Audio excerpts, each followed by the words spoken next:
Sure, it's Soup and Meatballs time here on a Memorial Day. Tim, how are you? I'm all off kilter. It is a Monday. It is It's 10:30. it's a Monday, and we were just talking. The main reason why we didn't do this over the weekend, I got kicked in the stomach by like a grizzly bear, and I cannot tell you the utter pain in my stomach that I had. Laid in bed all day Saturday, and listened to, I believe, four Star Wars movies on FX. They had Rogue One. I actually sat through the Phantom Menace and what's number two, the Clone Wars. I sat through those Oh, two. Attack of the Clone. Yeah. Yeah, I just laid there and like, I'll listen. Um, Started to feel a little bit better yesterday, so here we are. Playing through the Back at pain it. on Memorial Day, no less. How about that? And it's a convoluted show. Like, I know a little bit about what's going on in the world, but like I said, I spent most of the weekend laying in bed watching Star Wars movies. I I saw a little bit. We'll start Is with the Empire still in control? well, yeah, out east, yes, they are. If you're starting with the NBA playoffs, then I'll tell you what. When we do our confidence rankings, I didn't have a lot of faith in the Knicks, but they didn't give me a lot of reason to have faith in them during the regular season. But over the last 10 games, oh my gosh, like they've become like a different team. It's like they know how to turn it on. The empire that is the New York Knicks are up 3-0 over Cleveland, and teams that are up 3-0 in the NBA are 160-0. Please tell me that there's no reason to worry that they're going to become the one. I don't see any reason. I think I can't remember if I told you or someone else when they gave up that lead in game, or when they came back when Cleveland gave up the lead in game one, and then the Knicks just blew their doors off in overtime. I said this is at best a 5 game series now. Like Cleveland's just done for, and I just think New York ends it tonight. This if they win tonight, it'll be 11 straight. The 10 that they have won currently are all by double digits. And so I saw on, it was one of these, it was either a talk show or on the radio, and they talked about how big these wins were, and just looking at game three, just by the score, it didn't look like. I mean, it was 121 to 108. That's a 13-point win. That doesn't feel like as big of a deal as coming back from, what were they down 25 or something in game one. They went on something like a 30-3 run. They were Like down like that 23 feels with like 7 minutes left. that feels like holy cow. But the fact is that the Knicks are getting all kinds of offense from all over the place. Outside of Jalen Brunson, Hart is playing well, Anunoby's playing well, and Cat had a Yeah. really good game three as far as just across the numbers go. I also just heard on the radio today, and this is where I don't get sports media. After the Spurs win yesterday, everyone's talking about how the Thunder are going to the NBA Finals. Okay. And then the Knicks being up 3-0 shouldn't be happy. Like every Knick fan in the metro New York area is dancing around like they've made the finals. They're up 3-0. Do you want them to be sad? I don't understand the thought process. It really feels like when I was doing TV media and I had to report that Hazleton lost a game and I was salty about it. Well, you know what? Well, Scranton did this too. That's what it feels like, except on a national level to me. Yeah, it just feels like some national media people feel like they have to stand out, and when the crowd is zigging, they all have to zag, just to be contrary and be heard above the din. But no, I think the Knicks win tonight. I think they go to the finals for the first time since '99. I don't think the Thunder or the Spurs necessarily care because they're too preoccupied with each other at the moment. So I'll start with the Knicks with you. I don't think the Cavs have it in them. I really think even to get one, when the Knicks came to town for Game 3, they made this big deal.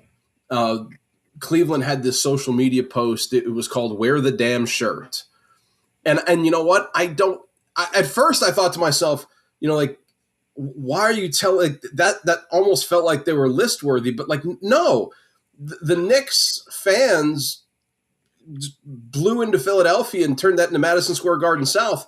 Cleveland didn't want that to happen to them. But I think I saw like it was like 30% of tickets were sold in the New York, New Jersey area. And, when your fans are traveling like that, and there were a lot of Knicks fans there for Game 3. I don't think it was Madison Square Garden West, but still, I appreciate what Cleveland did, and I thought wear the damn shirt was kind of a cool thing. Like they were trying to be cutting and edgy and whatever. Yeah. But after it happened in Game 1, and then falling back 3-0, they're going to need all kinds of Dave Roberts steals and David Ortiz home runs to even make this a 5-game series.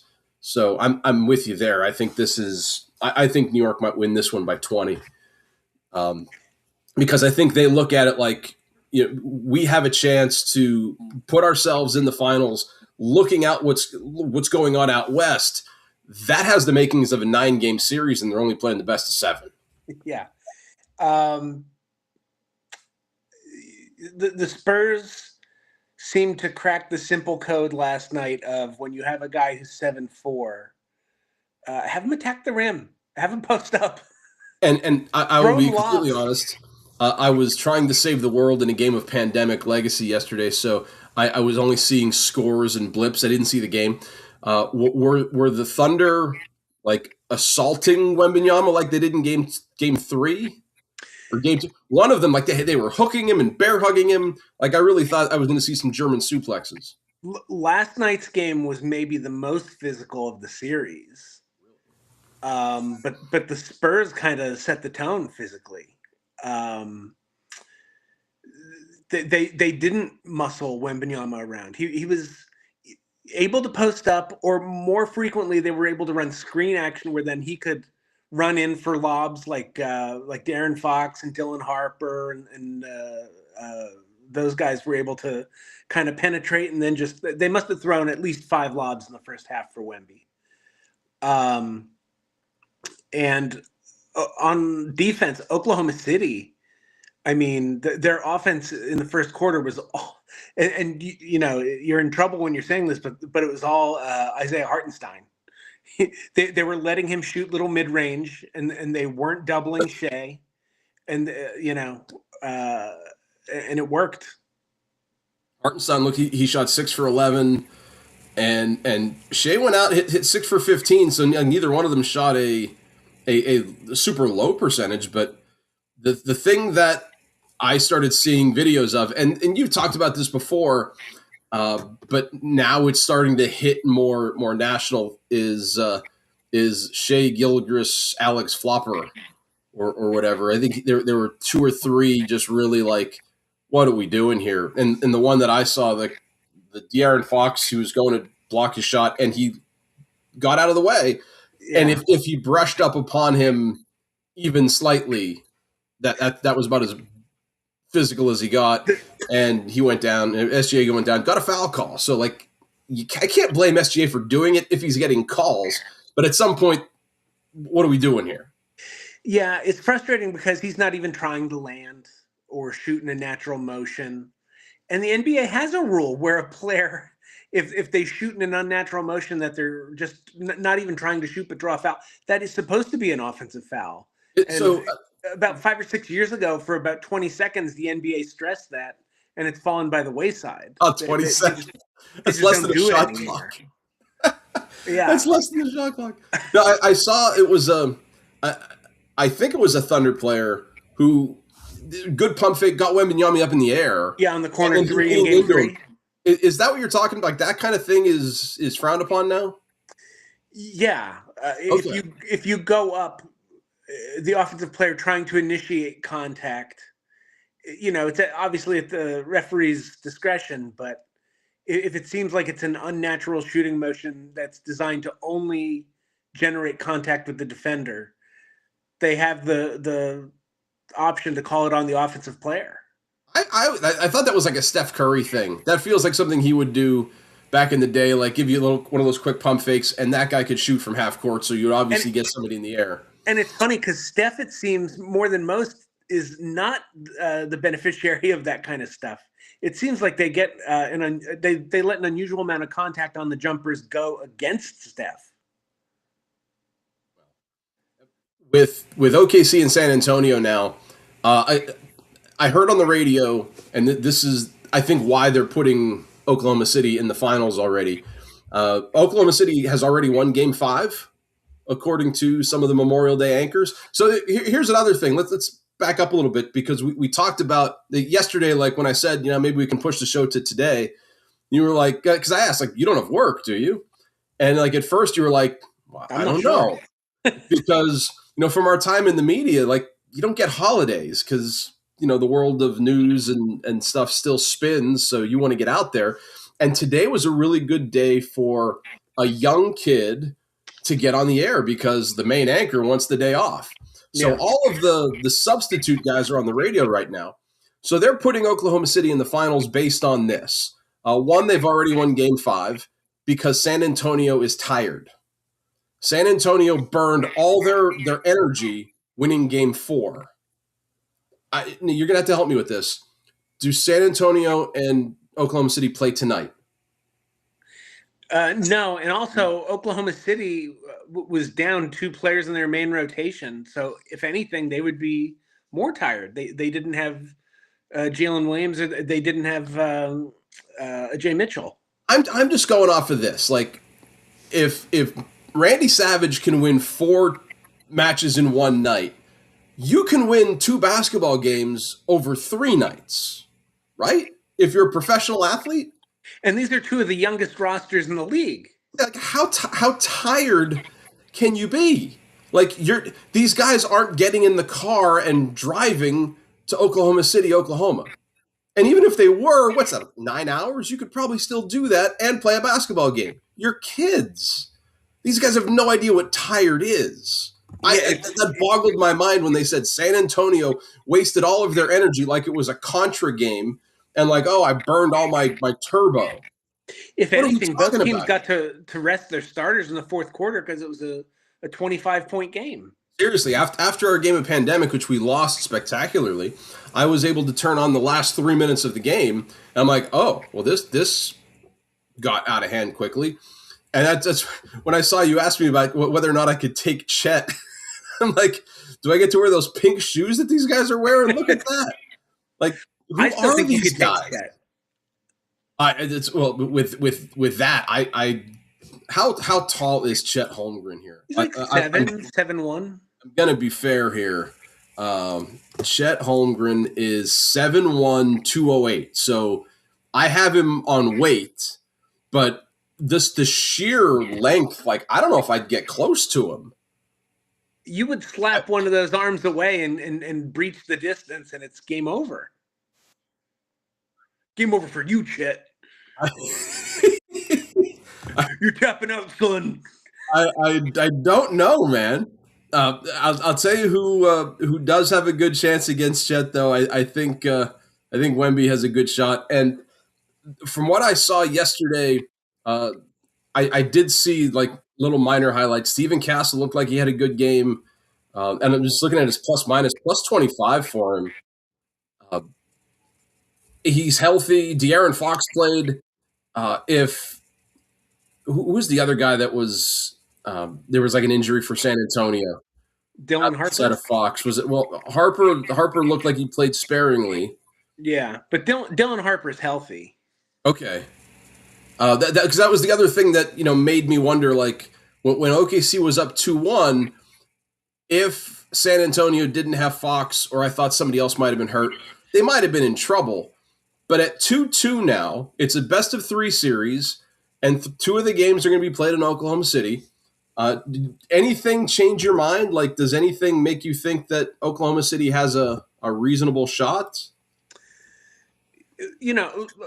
of course they have a reasonable shot. It's still a coin flip. These are the two best teams in the league.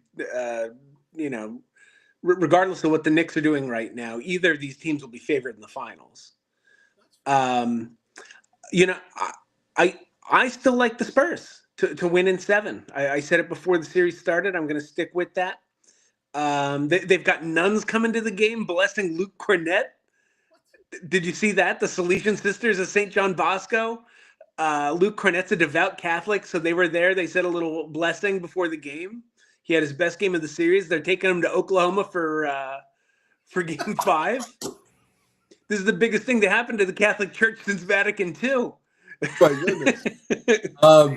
I'll tell you what. I mean, there's that, and if there's a better foray into Major League Baseball, I don't know, because I saw something about Pope Leo complaining about ballpark hot dogs. Did you see this? I didn't. No. Oh, no! I know he's a Chicago guy. Yeah. So, what was? I never thought I could describe a pope as a Chicago guy in my lifetime, anyway. But here we are. This was 4 days ago. I saw this. Pope Leo goes viral after revealing his hot dog order, and this is according to MTV. Apparently, he puts ketchup on his hot dogs, and it made people in Chicago flip out. I'm not a ketchup on hot dog guy. I'm a mustard guy. Yeah, well, I put ketchup on hot dogs, but even if I didn't, and later on when we get to the food part of the show, you can't talk crap on the Pope because of food. I don't think. I don't know. Like that feels kind of weird. Like Pope, you're gonna put Pope Leo on the list for putting ketchup on a hot dog. Like, I mean, he's God's servant on earth. He can put whatever condiment he wants on his dog, I guess. I mean, but so Pope Leo is, like you said, a hardcore Chicago guy, and Pope Leo's probably really happy about what's going on the south side of Chicago. I don't know about the north side. The north side guys have lost 8 in a row. I don't know what has happened to the Cubs. Yeah, they've been so up and down. It's wild. But the White Sox are hanging out. I mean, we are at Memorial Day, and this is the day when we usually say, you check the standings, and this is kind of where you are, where you're going to be. And the White Sox are at 500. They're 5-5 in their last 10. They're probably going to win 80 games this year at this rate, which is amazing for how badly they were over the last couple of years. Yeah, they've been a joke for the last 4 or 5 years. Their problem is, maybe the hottest team in baseball is in their division at the moment because Cleveland's won 9 of their last 10. Yeah, well, they're 8-2 in their last 10. They just they lost the other day, but as far as like you said, in terms of if you look up and down their schedule, they swept Detroit in a 4-game series. They took 2 or 3 against Cincinnati. They swept Anaheim, but and they just took 2 out of 3 against Philadelphia.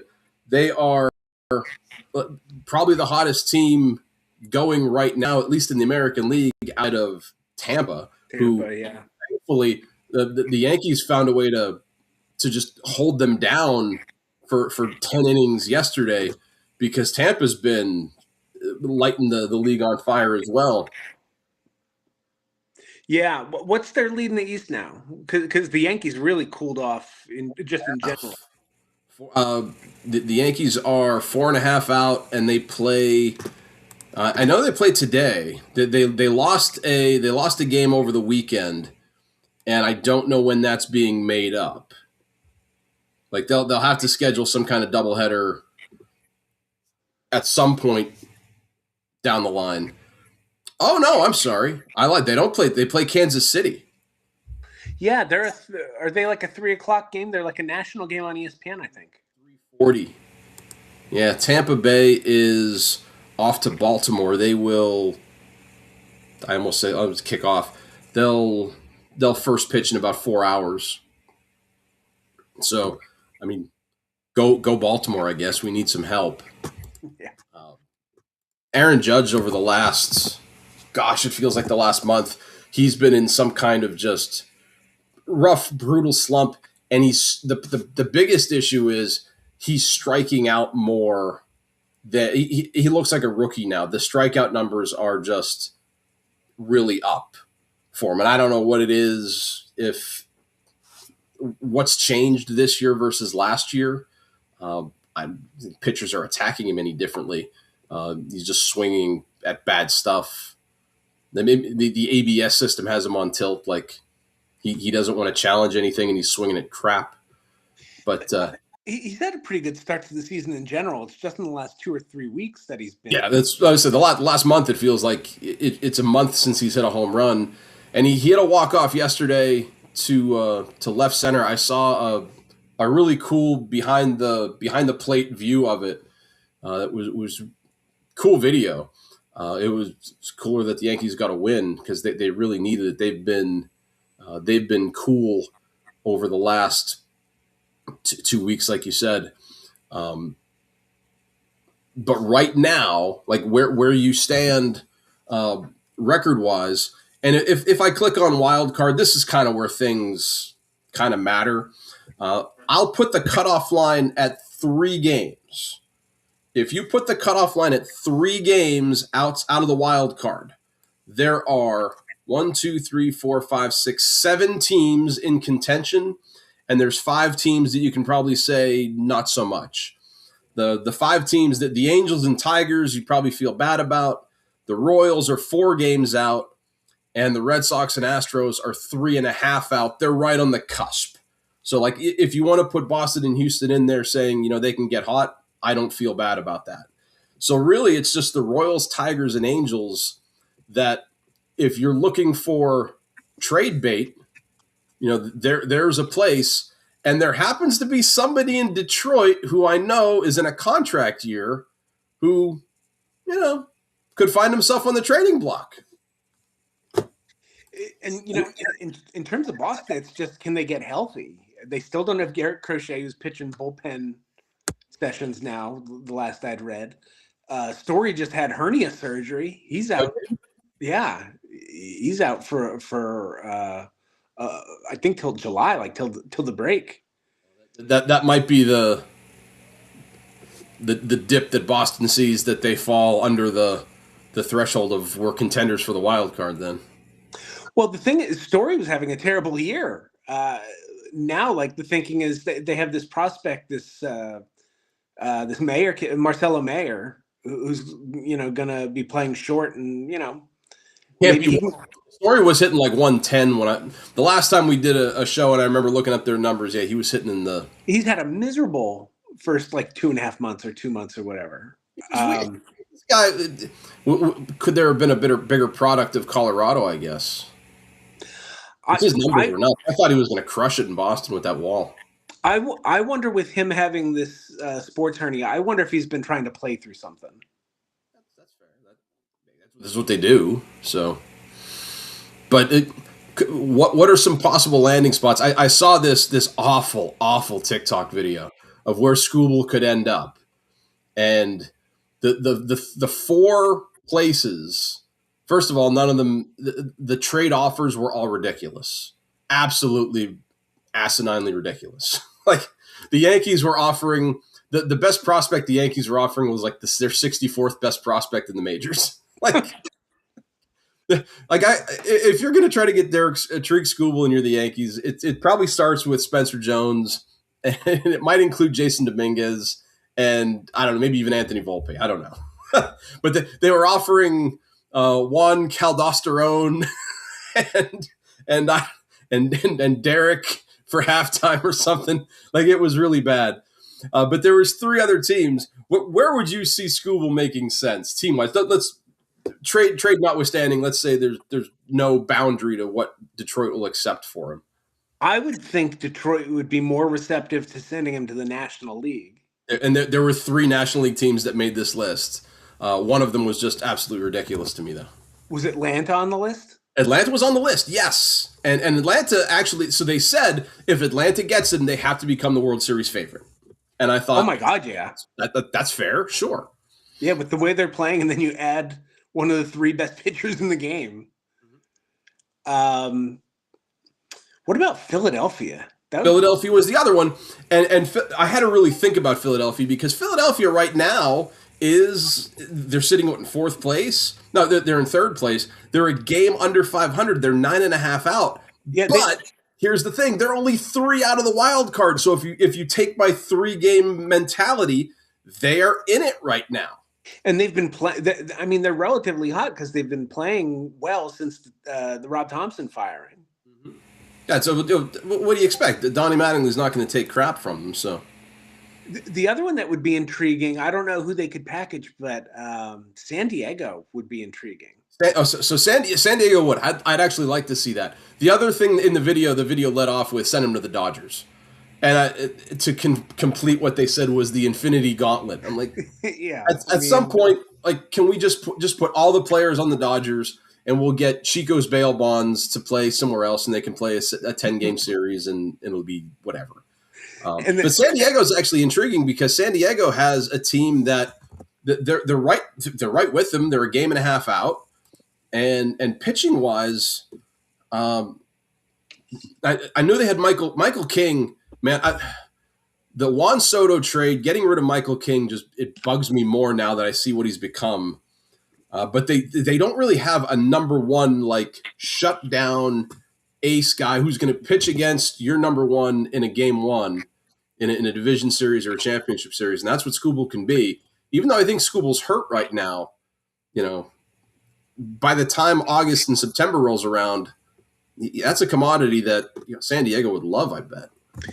and if San Diego wants to be competitive with the Dodgers and the Braves, and I mean the Phillies had that 1-2 punch of Wheeler and Sanchez, it would make sense for them to be aggressive to maybe at least see Like I what said, they could throw together to be in the conversation. I'm not smart enough on San Diego's farm system or what Detroit would want. Same. And honestly, if you're San Diego, do you look at this as should we go all in? Because unless you feel you have a shot at re-signing Skubal, then the warning signs are out there to going after a guy like this who wants a $400-500 million contract. You don't want to empty the farm system for him, but if you have your window is now. You have that window open, and if you can go out and get that one, sometimes it just takes one player. Speaking of one player, I just thought of this now. Of all the crazy, goofy things that baseball teams do, did you see that Milwaukee is giving CC Sabathia a statue? I did. Like, come on. So, like, when you think about what one player means to a team, what CC did back in 2008 was amazing. Like, when he went from Cleveland to Milwaukee, he pitched every other day, and he single-handedly almost put the Brewers in the playoffs. And the Brewers didn't re-sign him. But, that's kind of what San Diego would be thinking about doing with Skubal right now. Wasn't CC – was it 08 that CC was in Milwaukee? Mm-hmm. Yeah. Yeah, because that was the Milwaukee team that lost to the Phillies in the playoffs. And in 09, he went and won a World Series in New York. Yeah. So Milwaukee didn't re-sign him. They traded whatever they traded for him, and they made the play, but they shot their shot. I think that's what you have to do. As a Yankee fan, I've seen so much prospect hugging from Miguel Andujar to Clint Frazier to Justice Sheffield. Nowadays, it's Oswaldo Peraza, Anthony Volpe to an extent, and I don't know how much of his issues were injuries. I saw they're putting Volpe at second now to try to get him some reps there, and I don't know what that means for Jazz Chisholm, because I like this Jose Caballero guy. He is an elite level defender, and he puts the ball in play, something that Volpe just didn't do last year. And I mean, I liked Anthony Volpe, but if you can move somebody and, oh my gosh, Tim, we need bullpen help. I can't even tell you how bad this Yankee bullpen is. Like, you talk about your injuries in Boston. It's this sheer lack of talent in New York right now. Oh, it's brutal. And yet, for all that, for Judge not hitting, and the bullpen and everything else, that like you said, 4.5 behind one of the hottest teams in baseball. And well, they started out hot, and their home road splits are embarrassing. Like they're 8 games over 500 at home, but they're 500 on the road, which I get. I mean, that's a recipe to make the playoffs. I think we've talked about this before. Like, where do you want to be? Do you want to be the number one seed, or do you want to play in that wild card round and stay? I'm going to play 3 games. Like, you never want to put yourself in a position where you can get knocked out. And if you're sitting on a bye while the Yankees and Red Sox are playing, that's edge Toronto, right? One of them is going to get bumped out, and we're not. But on the other hand, those guys are staying loose. It's the rust versus rest. So here on Memorial Day, when we look at standings, having New York 6 games up in the wild card, there's a little bit of relief is the wrong word, because I think it's a very incomplete roster. But it's going to be a roster that's going to give you something to watch over the summer and not feel too rough about. I mean, on the other hand, the other team from New York with a $6 trillion payroll is currently 9 games under 500. They're not out of it, because are you ever really out of it? But they're out of it, if that makes sense. And I mean, isn't this kind of where you felt like, if we're saying, the way things are on Memorial Day, let's just say that how it plays out for the season. Is this kind of where you felt like the Yankees would be, like an 88 win team? Yeah, I think I felt really good about them with Cole coming back and Rodon coming back. I probably would have given them 93, 94. But I mean, that's negligible. I didn't think it was a 100-win team. I didn't think the bullpen was going to be as bad as it was. I didn't think David Bednar he's a turnstile as a closer. Like, oh my gosh, let's put runners on and have him come around. That's I want to check here. I have no idea what his ERA is, and I know for a closer, ERA is not the end all be all, but it's got to be really rough. Let me get our producer on the line here. Check David Bednar's ERA. Yeah, I mean it's 5. You can't have a closer with an ERA of 4.91. Yeah. Sorry, it just doesn't work. When you're throwing one very, very important inning. But as far as the other members of the bullpen, what am I dragging to move? Get out of here. I tell you what.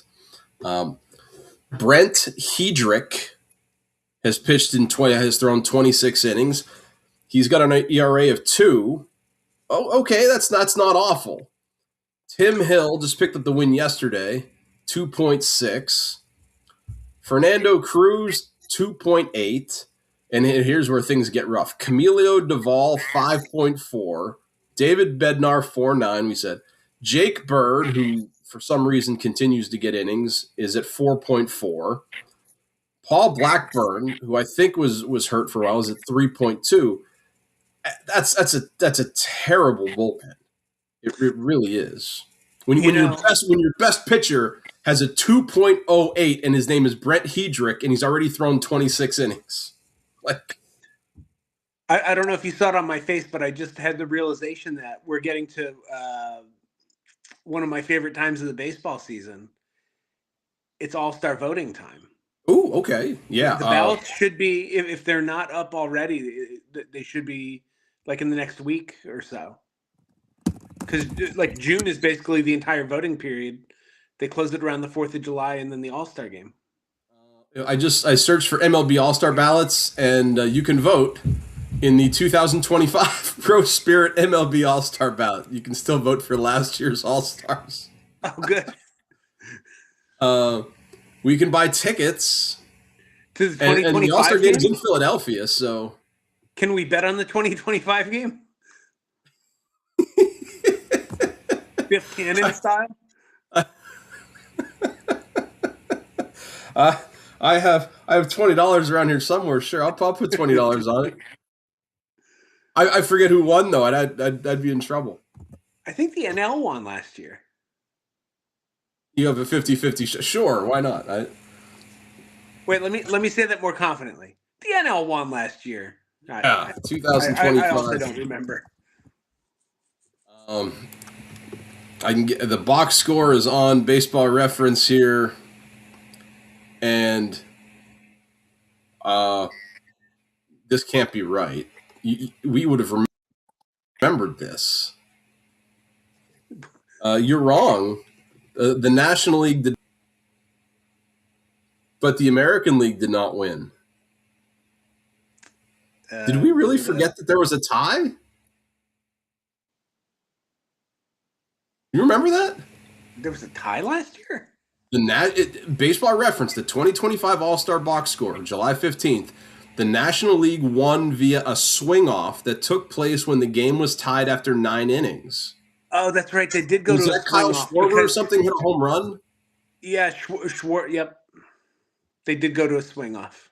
Oh, so if you're betting on this, does the swing-off affect, or like if you're betting like the National League minus a half a run, did you lose that game?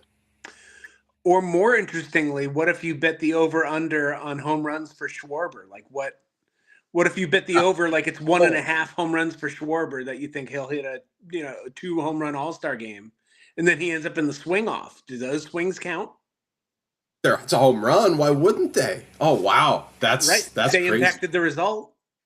Talk to your bookies now, folks, because this is the kind of important stuff you need to know before July 2026, when Kyle Schwarber, the home run leader, takes on Murakami in the home run off. I'd watch that. I would too, sure. Then I'd watch them have a hot dog eating contest. I like Schwarber's chances. I don't know how big this Murakami guy is. And now I have to know, because I think you have to know too. Obviously. And I'm awful with the guy's first name. They don't say it enough. Munetaka Murakami is 6'2", 213. So he can pound some dogs. I mean, he's not small, but Kyle Schwarber is over here 5'11", 230. Like he's got more stock to it. He's 4 inches shorter and 20 inches wider. Ruthian. He's the Sultan of Squat. Schwarber did it on Schlitz and Jimmy's dogs. Did you see the story that Schlitz has been discontinued? They're no longer going to sell Schlitz. No. Oh my goodness. Yeah. That's probably a good thing. Schlitz was pretty bad. Yeah. Apparently the market agrees, because they're taking it off the shelves in like July or August or something. In your younger days, have you ever consumed a Schlitz? I can honestly say I have never had a Schlitz. I have. And I have consumed some foul beverages. Schlitz is up there with some of the worst. And the can is what really does it. Like, so when you're drinking a beverage of an adult nature, so the outward appearance of the can means a lot. Like, there's a reason why, like, the Budweiser Red, White, and Blue feels all American, and the Coors Rocky Mountains feels cold. Schlitz feels like you're drinking out of an oil can. Like, it feels like you lost your job and you're wondering what's next in life. And the pop top on it is straight up 1930s. Like, you almost think, do you remember those juicy juices that came in the big cans and your mother would have to get the pointy thing and like drill the hole into them? Yeah, the kind that they would keep in like a church basement for like dances. That's what the pop top on the Schlitzes were like. It felt like you were just drinking regret and bad decisions. Nothing good to say about Schlitz back in the day.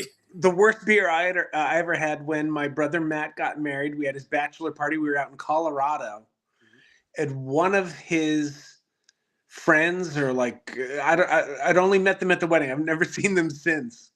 But they drove from Chicago to Colorado with a case of a beer called Old Chub in the trunk.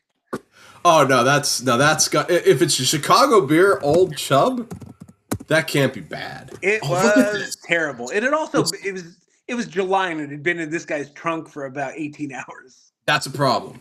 That It's is a so it's problem. it's a Scotch ale. Now here's where my lack of knowledge on the subject is going to come full blown, and I'm gonna call in an expert right now. So we're gonna send this link out to our friends over at Wine Hops and Beer Stops. And Jeff Minomo, I need you to tell me everything you know about Old Chub, the Chicago Scotch Ale. And if you think Jeff doesn't know, Jeff was just at a Freeland Memorial Day event where he had Freeland's 150th anniversary beer, like a Freeland beer. This guy knows beer. He'll tell us all about Old Chub. I'm dying to know. Put it on the TikTok, and I'll share it with you. Um, It's probably better served out of an ice cold like chest on the porch with friends and not out of some stranger's trunk in a grass field in Colorado. at 110 degrees. I'll tell you what, so I'll tell you a story of how dumb we were back in college one year. So we were going to get a large metal vat of beer for the Super Bowl. Some people call them kegs. So we were going to get a keg for the Super Bowl. So we were going to have people over, whatever.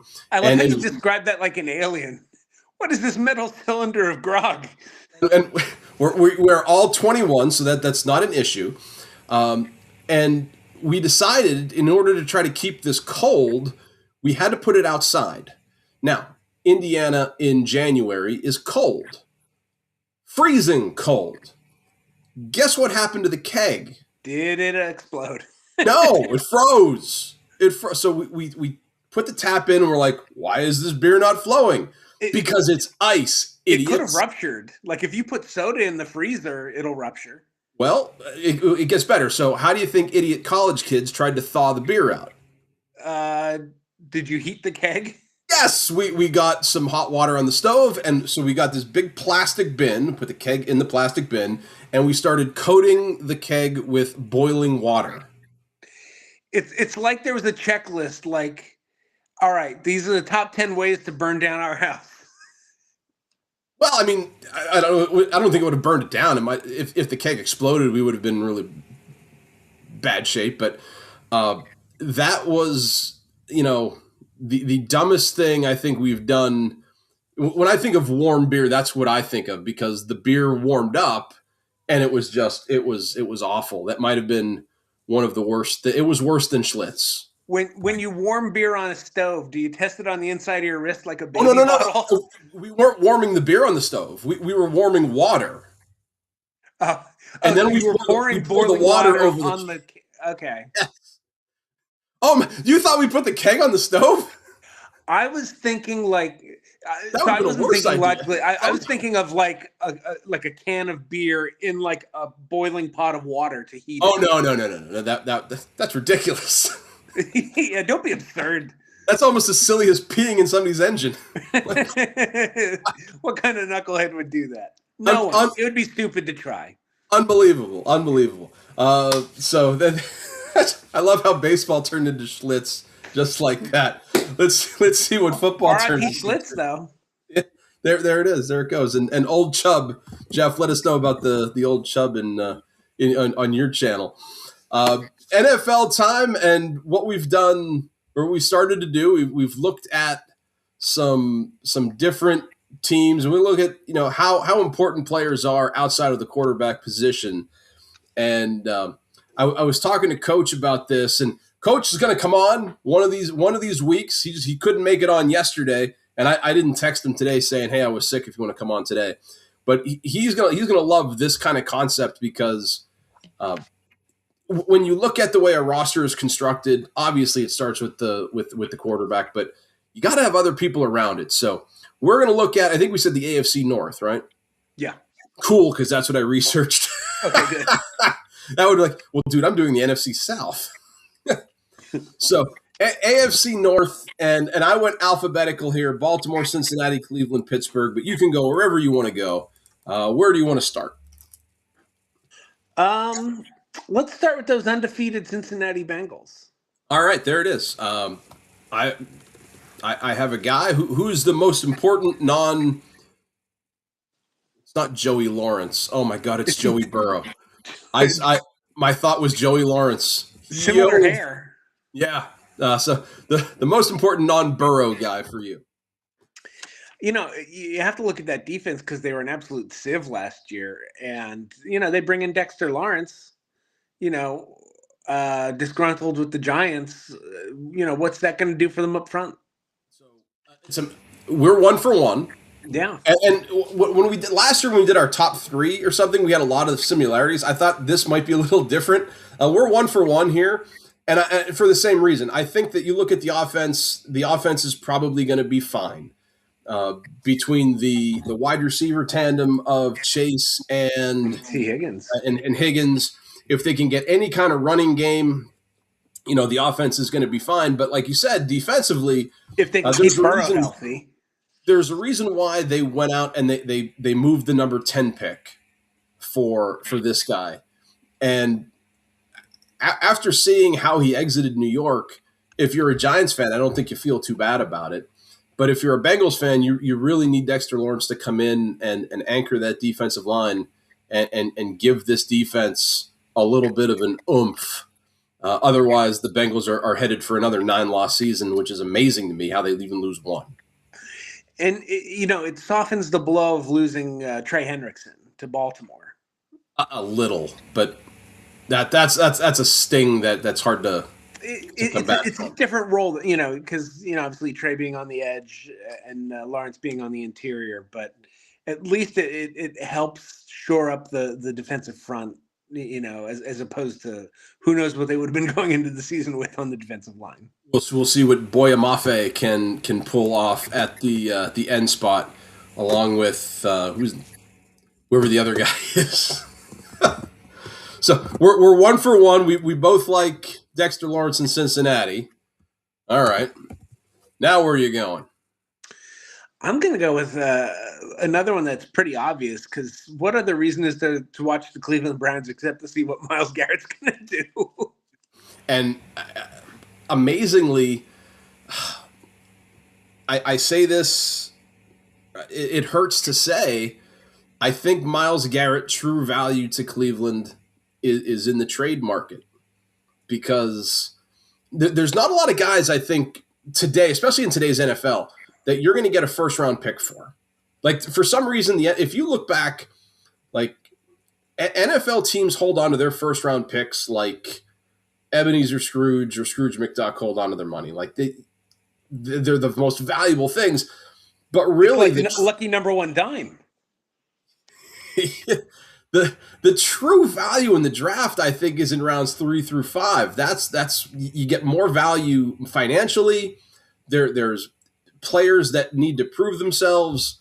I'm not saying that a guy like Kenneth Grant at their number 1 draft pick isn't going to be a good pick, but like, you can get a number 1 pick for Myles Garrett, and you can get more.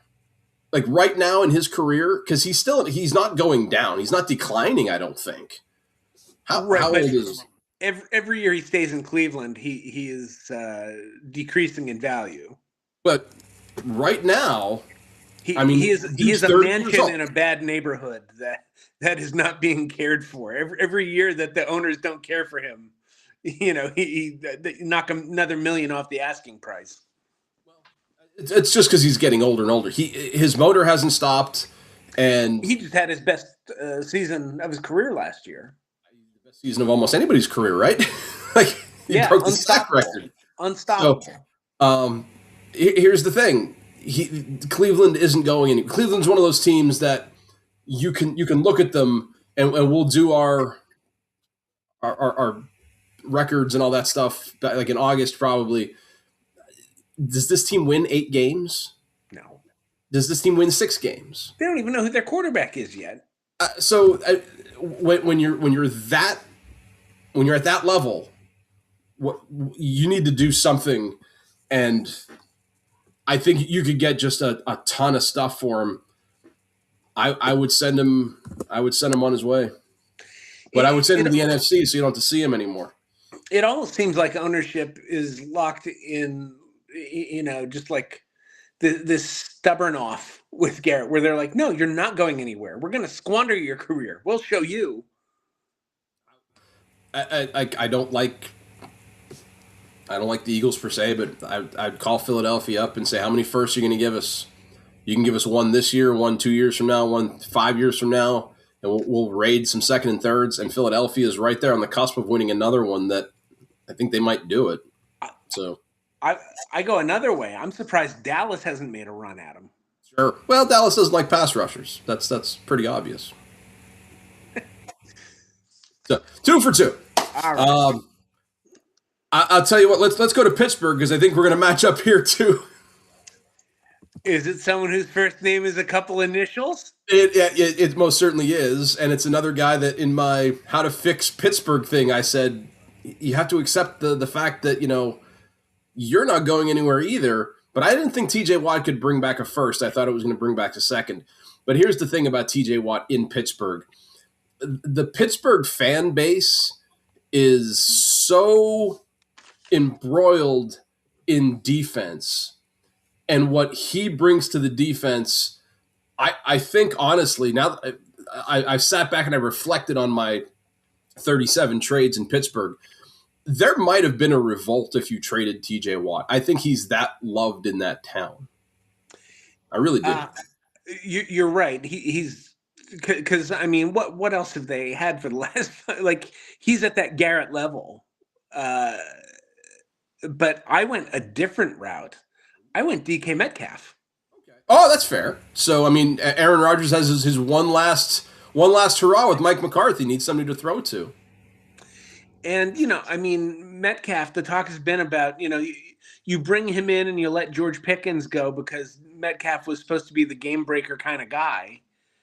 But the offense just was not consistent. It wasn't there for Pittsburgh last year. If they're going to put up points, if they're going to be an offense that can get back to the playoffs, a lot of it's going to revolve around how involved Metcalf is. The other thing that, and I know this is today's NFL is weird like this, but it's like Jaylen Warren needs to have a pretty good year now to help Aaron Rodgers in his last year. Almost went over 1,000 yards. He carried the ball over 200 times, and they've got that two-headed between Warren and Kenneth Gainwell. They have a. Ooh, I lost you. Yeah, I lost the connection for a second, and now you're back. Hey, I thought somebody had they got the link. Like we have a guest anyway. No, Bonoma wanted to drop in to talk old Chubb. No, so I think if you can get a good running game going in Pittsburgh as well, it's one of those places that it's a cold weather, rainy, snowy place that it's hard to throw all the time in, even if you're Aaron Rodgers. But yeah, I like DK Metcalf as an important aspect of this team. Sure, that's fair. Which brings us to maybe the favorite in the division once again, the Baltimore Ravens. Who do you think is the most important Baltimore Raven? I'm going back to defense, and I'm going to say Kyle Hamilton in the secondary. Okay. Just because, I feel like it's a reasonable expectation that Baltimore's going to score points. When you have Lamar quarterback and Derrick Henry, they have enough talent that, you can expect to compete with most teams offensively. But, you look at the defense, I feel like Hamilton, is probably the most talented guy on that defense. And so, I just think it starts with him. Fair. Defensively, I'm a Roquan Smith fan, but that's probably because the Bears sent him there. And I went on the other side of the ball, and again, this is how do you help Lamar Jackson, and you have a 240-pound beast of a guy you can hand the ball off to, even in his advanced age, future Hall of Famer, advanced age of 32. Which is ancient. He ran for 1,600 yards last year. I think if you can get another year like that out of Derrick Henry, that would be remarkable and amazing. So I think his health, especially because when they signed him, the thought process was, oh, now we have a guy to hand the ball off to in January. Yeah. I don't care what he does in August, September, October, not even November to an extent. If you can keep him healthy into December and January, he becomes a really, really important piece to that offense. Well, and the other question with Henry is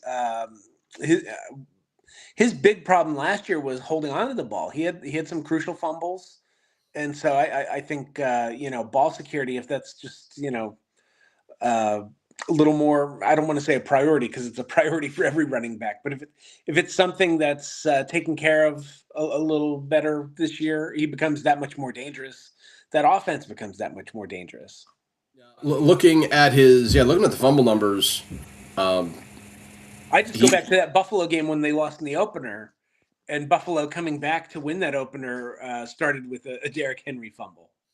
He had 4 of them, and that was the most he had since 2022 or 2019. So I mean, he's had years where he's had 1 and 0. That's obviously the kind of production you hope you get out of him, but. And it's going to happen with his running style, where it runs into people. It's not. Yeah, he's a physical guy. He's going to initiate contact. Sometimes the ball's going to come out. But I mean, you're taught back in the day to put. Can you imagine? I mean, this is as good as it's going to get here. You have 2 hands on a ball and a big Derrick Henry guys running at you. Like I can't fathom that. I don't care if you're a pro linebacker. That's got to be terrifying. I can't imagine. He could be juggling it and running at me, and I'd still be like, how am I going to get this guy on the ground? Someone have a tranquilizer dart? 6'2", 252. My advice is to shoot at the shins. Yeah. Because from experience, if you shoot at the thighs, he's going to kill you. He's going to take my head off. Because James Mungro almost killed me, and James Mungro was not 252. So James Mungro right. did run for 100 yards against the Eagles in at least one game. Amazing. Yeah, when he was a Colt. Okay. Well, it's now that time where we hold on here, because I told you we don't have graphics here. I sick over the weekend, didn't get a chance to put something. Here we go. This never changes right here. Always mad, fueled by. I'm. This time of year it's weird for me, because I think I am a naturally nostalgic person. I have often looked back at the good old days and thought, those were the good old days, right? So this is the time of year where it's graduation season, and all over my TikTok feeds, I am seeing college commencement speakers getting booed for talking about AI. Yeah. Makes sense. This generation has been blasted for using it in class, and now their commencement speakers are talking it up? Yeah. Well, it gets worse. The Emmy Award winners at Glendale Community College were using AI to read graduates' names for roll call incorrectly. And AI botched it. Several students' names weren't called as they crossed over the stage, and others were left waiting after failing to hear their name. So, listen, full disclosure, I use AI for stuff. We do some super important stuff here on the show, like finding out how much ChatGPT respects Kawhi Leonard. But that graphic, I'd imagine, is probably AI. A little bit. But, we're not making money here. We're not charging anything for graduation. We're not charging anything for an education. Sorry, Glendale Community College. Where's my pen? I don't even have my list pen. I got you. Well, I can't click this, so you just made the list. And I missed my clicky pen. Oh, shucks. The thing that's especially frustrating there is, like, it's one thing if you're using AI for these complex things, but why do you need AI when a human can just read the list? Read the stinking name. Unbelievable. Plus, Like, isn't it just a more personal touch to have someone from the school read the names of the people who've just graduated from your school? so way back when.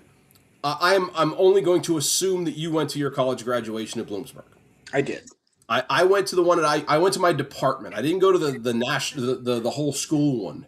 Uh, Big Jake was Jake was eager to get home, and I hadn't packed a thing.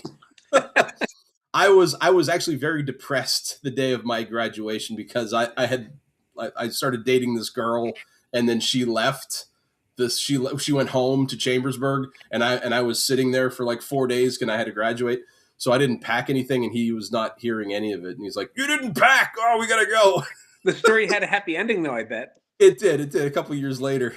But anyway, so you go to Bloomsburg and IUP were not small schools. Glendale Community College feels like it's a small school. Like, you probably had a good relationship with your professors, I imagine. Still Like, do.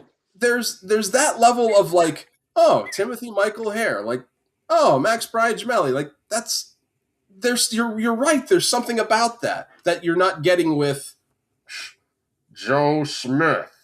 it What are we it feels doing like here? something out of a dystopian novel. It does. And the other half list, I mean, Glendale's on the list because gosh, that's just foul. We've already clicked the pen. We can't take it back, Glendale. There was a high school in Tennessee I saw. They were having a graduation, and there was a downpour, and they just didn't have a contingency for it. And here's what bugged me. In Chambersburg, I go to graduation every year. I'm what's called a line proctor. This is my favorite day of the year because I look at my line as there's 25 kids. They're my final class of the year. I have to teach them where to walk, where to go, what to do. I'm like their last teacher. It feels kind of neat to me that I'm part of this. Um, You're in, like in you're like the headmaster in Brick in the Wall Part 2 by Pink Floyd. You're that's shouting what, at them that they have to eat their meat.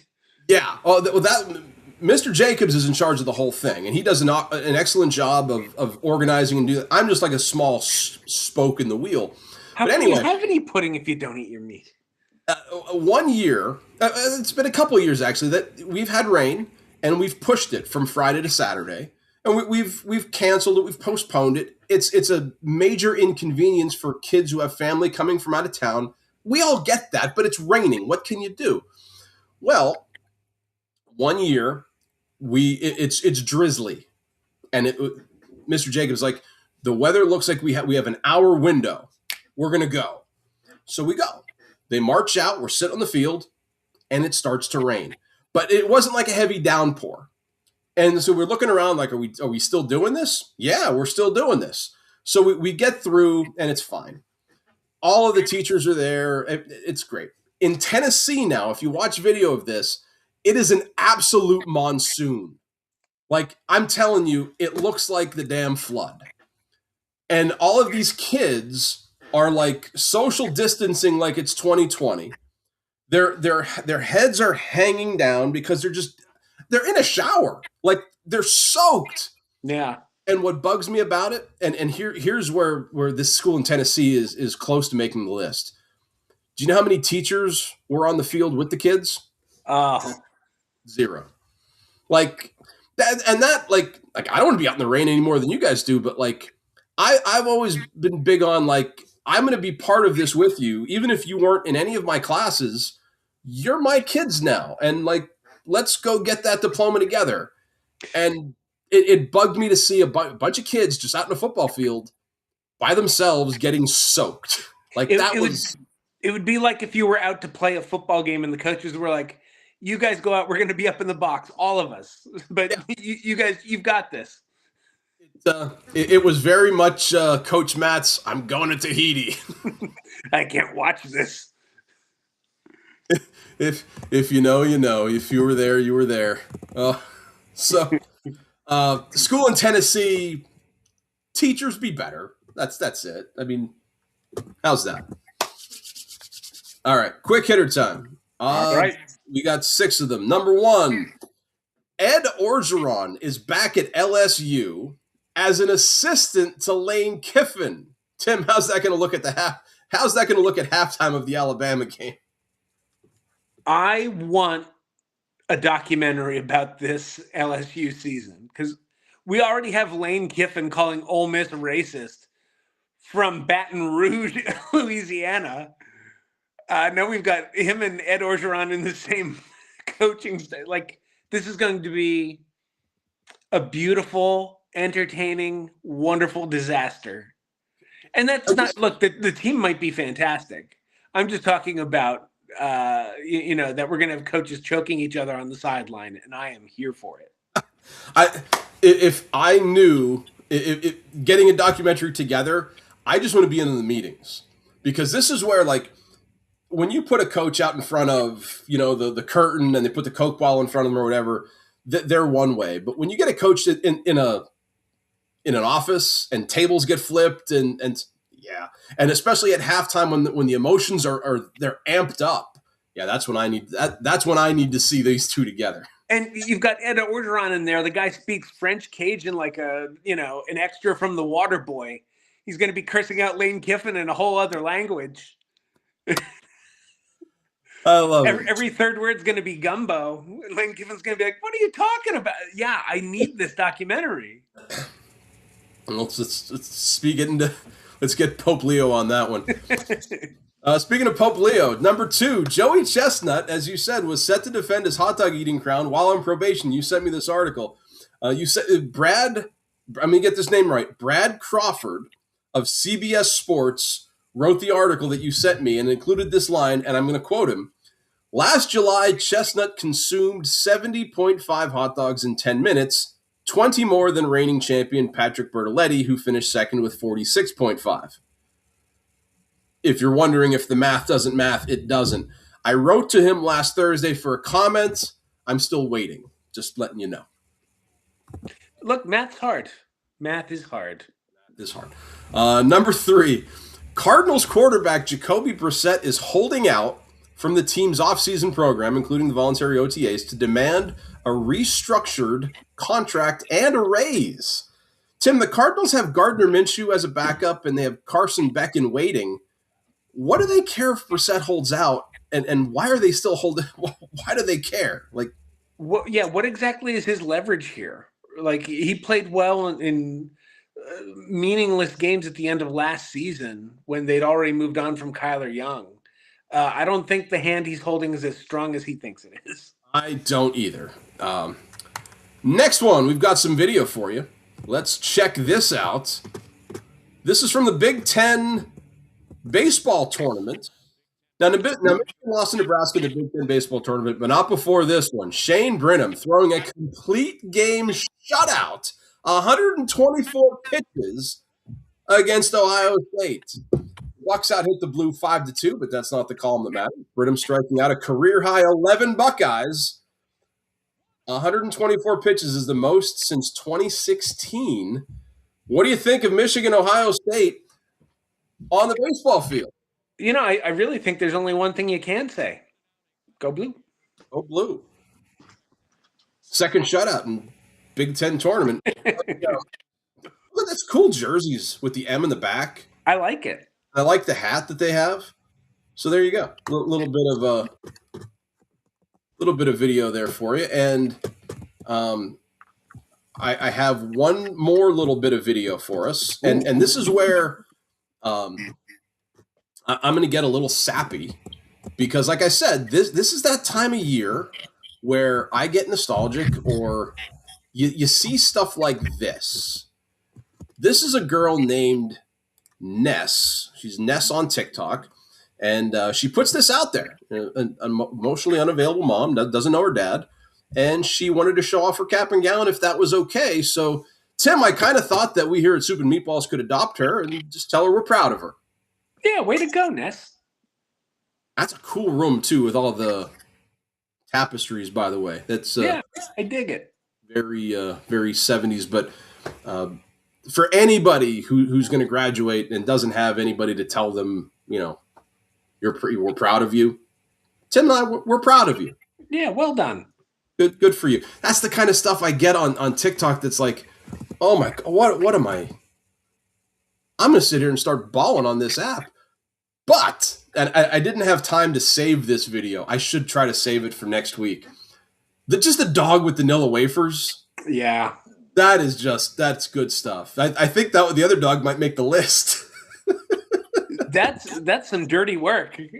For anyone who doesn't know, before the show, Max sent me a TikTok of a compilation of dogs being ridiculous, and part of the compilation was what was it, a golden retriever who just one dog had just housed a box of vanilla wafers, and so the other dog goes and gets its human and is like, "Hey, check this out!" Like he snitched on the dog. You know, like I'm not a snitch, but I'm a little bit of a snitch. So look at this situation over here. Oh, that was amazing. Oh, that, and I sent Jen this video. I didn't send it to you. This baby is walking with the phone, and you hear the mom in the background like, "Sophia, did you take my phone?" And Sophia's like, "No." Nope. She's like, "Nope."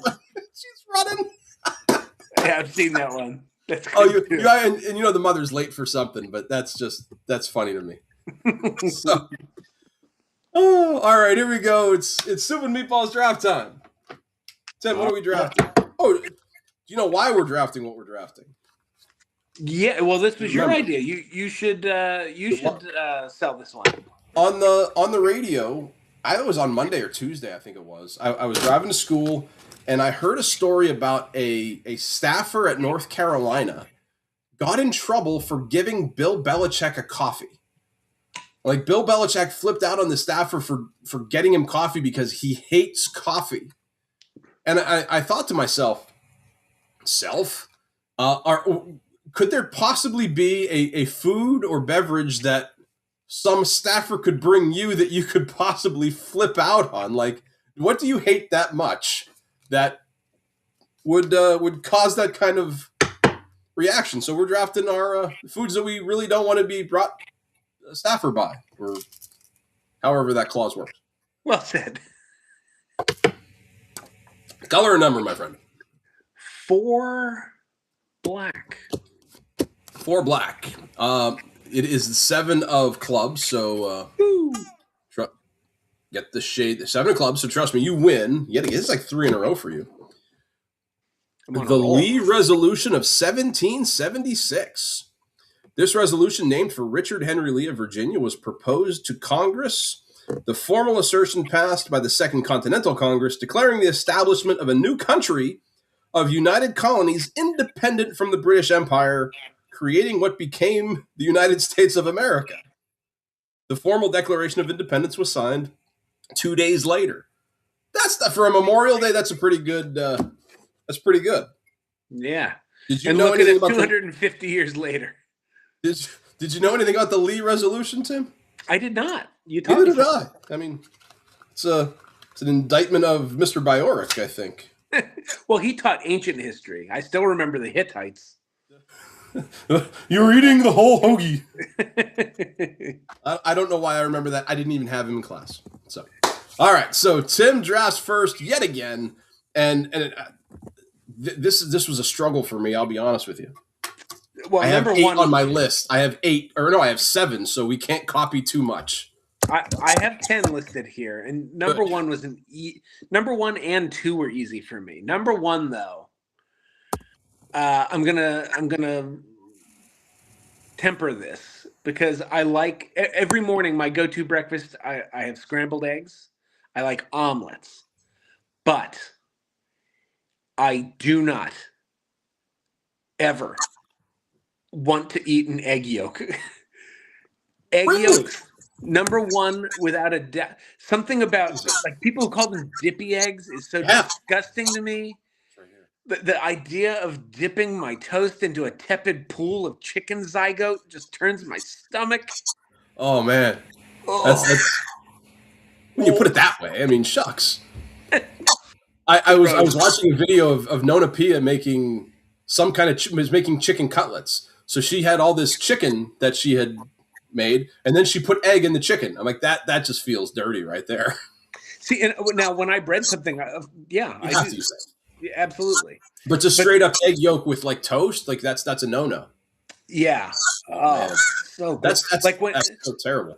When Rocky drinks the eggs in Rocky, Well, I would rather watch Human Centipede. So gross.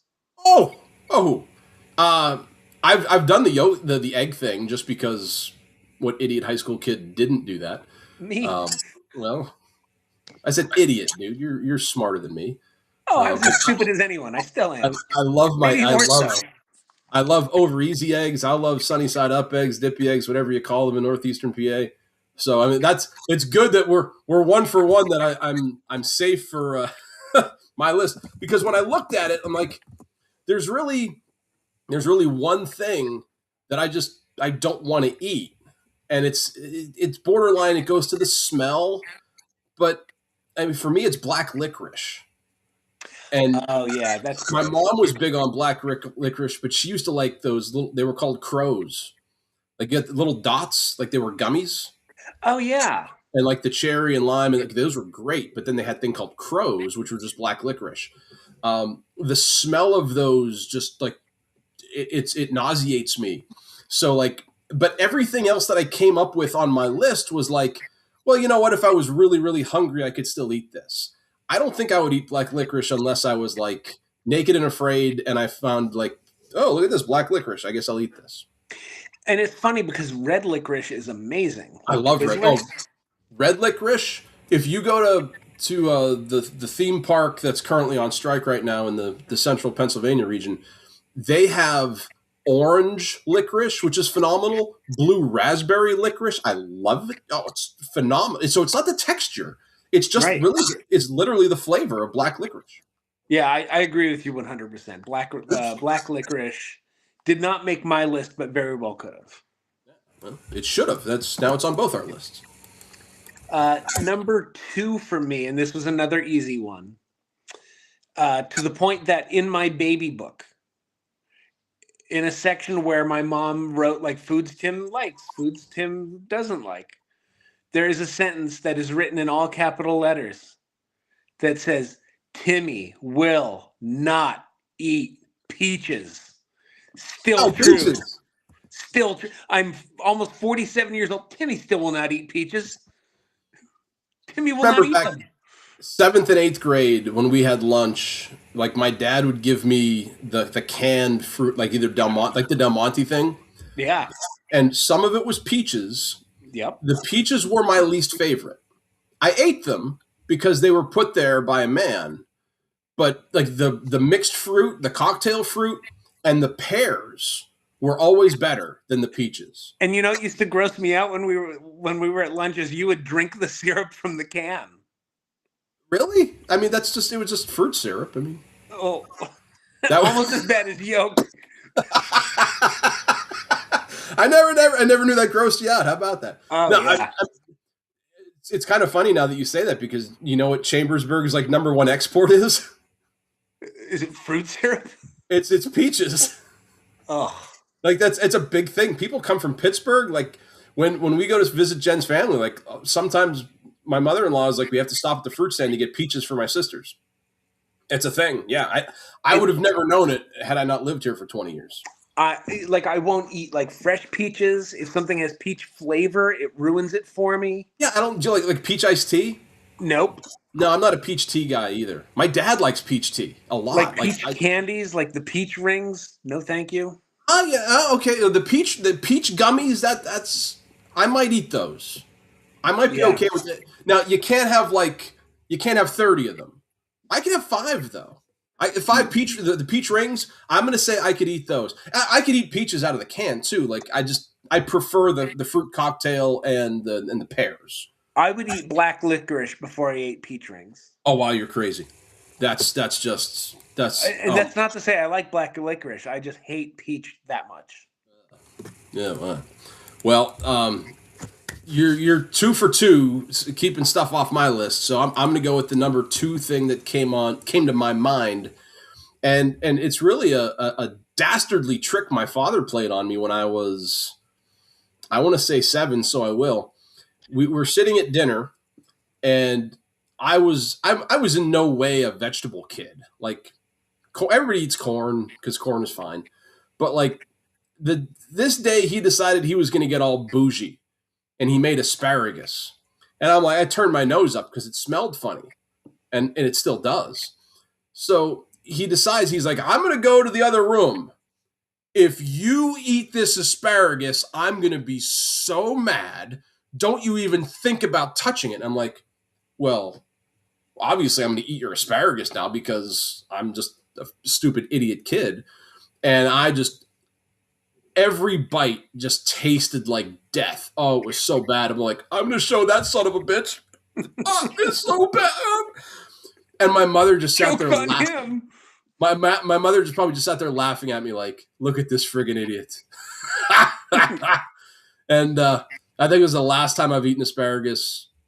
And I might have had it once. Like you get it at a wedding, you get like 3 stalks of it. Like, and then your pee smells funny for a year. Like, Yeah. there's nothing good about asparagus to me. I will tell you this.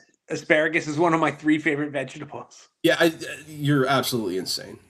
Love it. Like, Love 3 favorites? And I'll tell you what my favorite is lima beans. Oh well, that's good.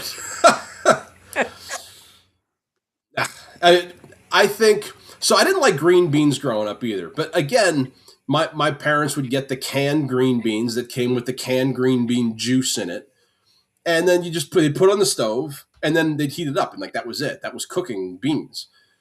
There's some vegetables for me that butter and garlic will save. So my mother discovered like these beans at the hometown auction, the farmers market. They were fresh, and if she cooked them in butter, garlic, and breadcrumbs, all of a sudden I couldn't get enough of them. I would eat the crap out of them. I would eat the whole bushel. She used to call them brine beans. I will make brine beans over the summer. I'll get like fresh beans and I'll just eat beans. But they have to. But I'm eating butter and breadcrumbs and like it's not healthy at all. Right. But there's no amount of butter, garlic, and breadcrumbs that can save asparagus for me. Sorry. Well, I'll tell you, I eat just about every vegetable. But my number 3 is one of the few vegetables I will not eat, and that is olives. Yeah, you know what? As I was putting my list together, I told you I struggled. So when I'm taking Derek to this, he went to this drum major practice. I looked at him and said, I have a serious question for you. And he's like, what? I said, what's like your least favorite food? He said olives. I'm with amazingly, and I love olives. I love olive oil. It's a cooking thing. You're not out there doing shots of olive oil, I hope. Well, like there are some like Italian restaurants where like you get bread that you dip in olive oil. Yeah, with the herbs, sure. Yeah. But yeah, but if I get a salad with black, doesn't matter. Does not matter. Green are maybe worse for me. Taste like, or oh, it's definitely taste. Like even if they're in a salad, like I feel like they leave like a weird taste on like. There's definitely an olive taste. That's fair. Even if you take them out. Yeah. My mother-in-law will take the olives out of her salad, but I know there's residual on the lettuce and the such. That's fair. Yeah, that's a hard pass for me. I don't want to disgust you, but I love olives to the point I can actually drink the olive juice. This might be the last episode of our podcast.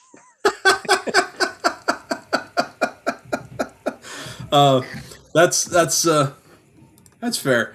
I will tell you what I can't drink. I can, but I don't want to.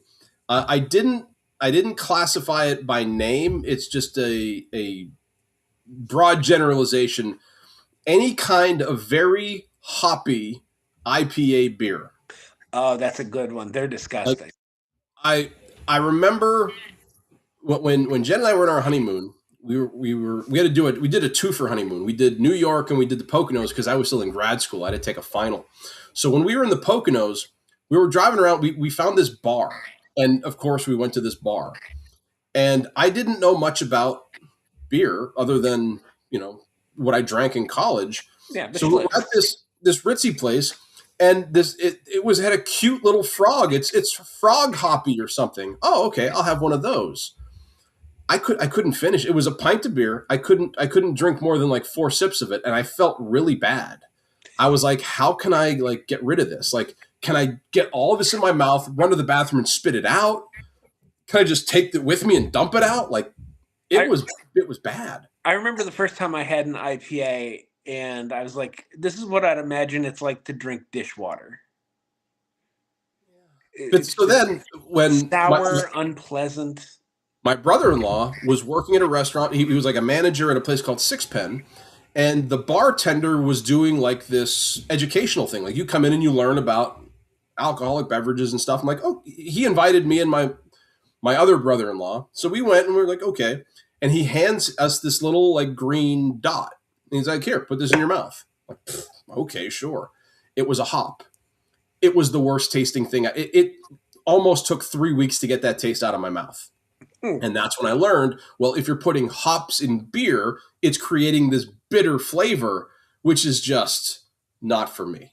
Yeah, So any kind of hoppy, even if it's just a beer, I think I see it mostly in IPAs, but anything hoppy, just that's not for me at all.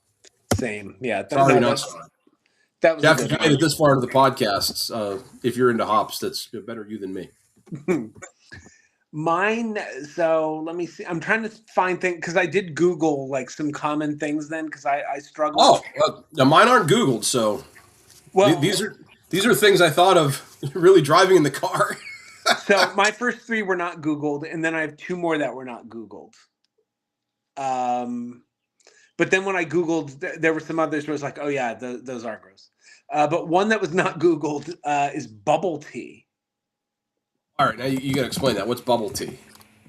So like, I'm not even quite sure how to describe it. Like it was like a trendy thing, like maybe 10 years ago, where it's like tea that's like cold and sweet, but then it has these like tapioca pearls in it. I see this. It's not boba though. Yeah, but boba is bubble tea. Okay. And you get a Uh, straw the size of an exhaust pipe, yeah, I see this. and you drink this tea, and then one of these pearls that's like a laundry detergent pod just pops into your mouth and explodes tapioca pudding. It Ow. is disgusting. It's hazardous because I almost choked on it the first time because I was not expecting a tapioca pod in my mouth. I And like I like how you said the straw is because the picture has a massive straw there. yeah, like Andy Dufresne could tunnel through the straw they give you. Goodness. Okay, that's that. I've never had it, so I can't agree or disagree. Terrible. I can. There's a card game called Sabotage, which is about building boba teas, and some of them do sound gross. I'll give you that. Like the point is, you have to have three different cards to make a drink, so you're building mixes that are worth different points, and some of them, yeah, they don't sound good. So I can sympathize with you on this one. Yeah, I do not get the appeal at all. I'm not in a hurry to. I mean, of all your list, I mean, I'd certainly eat three of them. I'm in no hurry to go get boba tea, so don't worry there. Um, for my number four, this could have been my number one, and I was talking to Derek about it on the way to his practice because he didn't quite understand when I told him that circus peanuts were among the worst things ever. He's like, I've had peanuts before; they're okay. I'm like, no, you don't understand. These are a candy. This is like orange marshmallow. And I said, can I eat one of them? Probably. If I ate two of them, I would get violently sick. I honestly think, like, after what I experienced on Saturday, like, I'm telling you, when I tell you I'm laying in bed and my stomach feels like, Drago's punching me, I, I think I could get one circus peanut. After that, I'm really playing with fire. Yeah, They just don't taste good either. I'm not sure they ever did. Even when I was a kid, my grandmother was big on circus peanuts. I think I just ate them because they were there, and I'm a kid with candy. But yeah, for now any adult eating circus peanuts really needs a CAT scan. I will say it's not going to be one of my top five, but marshmallows was on my list. Yeah, but you know what though? Marshmallows in moderation. Like I could have a small s'more, and it's okay. If you get a little bit of melted marshmallow on an ice cream sundae, that's okay. But like, you get a bag of marshmallows, yeah. What are you thinking? Like, Like marshmallows in general to me are a whole lot of nothing. Like a s'more is such an overrated treat to me. Marshmallows on ice cream just ruin. Like ice cream's so much better on its own than with marshmallows on it. I'm not saying marshmallow makes it better. I'm saying I can have a little bit on it and be okay. Right. I guess like to me it's just like and I bring this up because circus peanuts are kind of similar in that they're the same They're texture. in the family, yeah. They're It, marshmallow cousin. it's just like a big nothing. It's like why am I eating this? because I want to feel like Drago kicked me in the stomach. I don't want to go to work tomorrow. I want to lay in bed puking all day. How can I do that? Ooh, Hoppy Bear and circus peanuts. I'm gonna go with something specific, very specific for my number five. This is something I don't know if you ever had it. It was something that was very specific, like as like an adult diet thing of the 70s and 80s. Schlitz? Yes, I have. Wheat germ. No. My Wheat. parents, who were not like hippies, like because then like it got me curious where I was like what was like what was the deal with wheat germ? Like it was like a big thing of maybe because my dad was a runner because like my dad like did marathons, ran It in looks like college, granola. but it tastes like a handful of sawdust. It kind of looks like sawdust. I mean, I can get you that. It is a And, nutrient dense embryo at the center of a wheat kernel. yeah, What? and as a kid, it was in the cupboard, and I was like, oh well, I see them having this for breakfast. Like, what is this? So I ate a handful of it, and I was like, never need to do that again. Oh, was there anybody there to see it? No, maybe Dave. Matt and Dave can definitely verify that there was a time between like 1980 to like 1988, maybe that wheat germ was a staple in the Hare family Oh, that's kitchen funny. cupboard.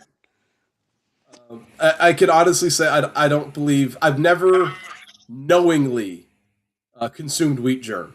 So looking at it, I mean, just the picture of it, it looks like granola. It looks like you could put it on your ice cream and it'd be okay. I love granola. I'm a granola guy. Granola with I yogurt is good. I put granola and Greek yogurt with fruit, and it's fantastic.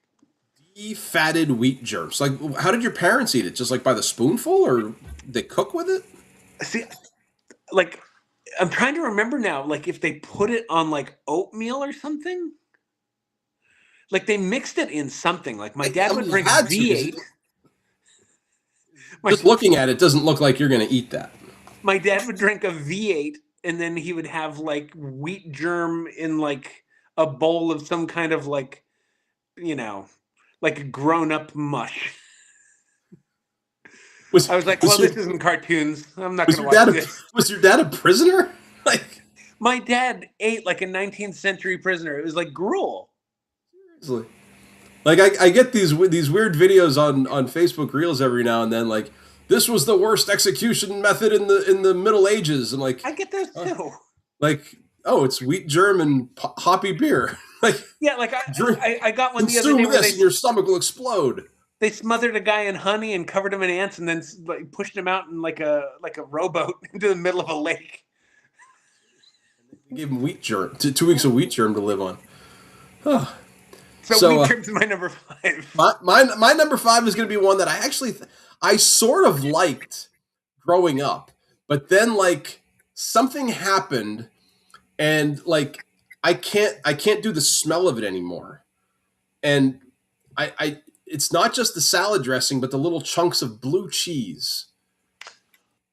I It's love blue cheese. it's a with chicken wings.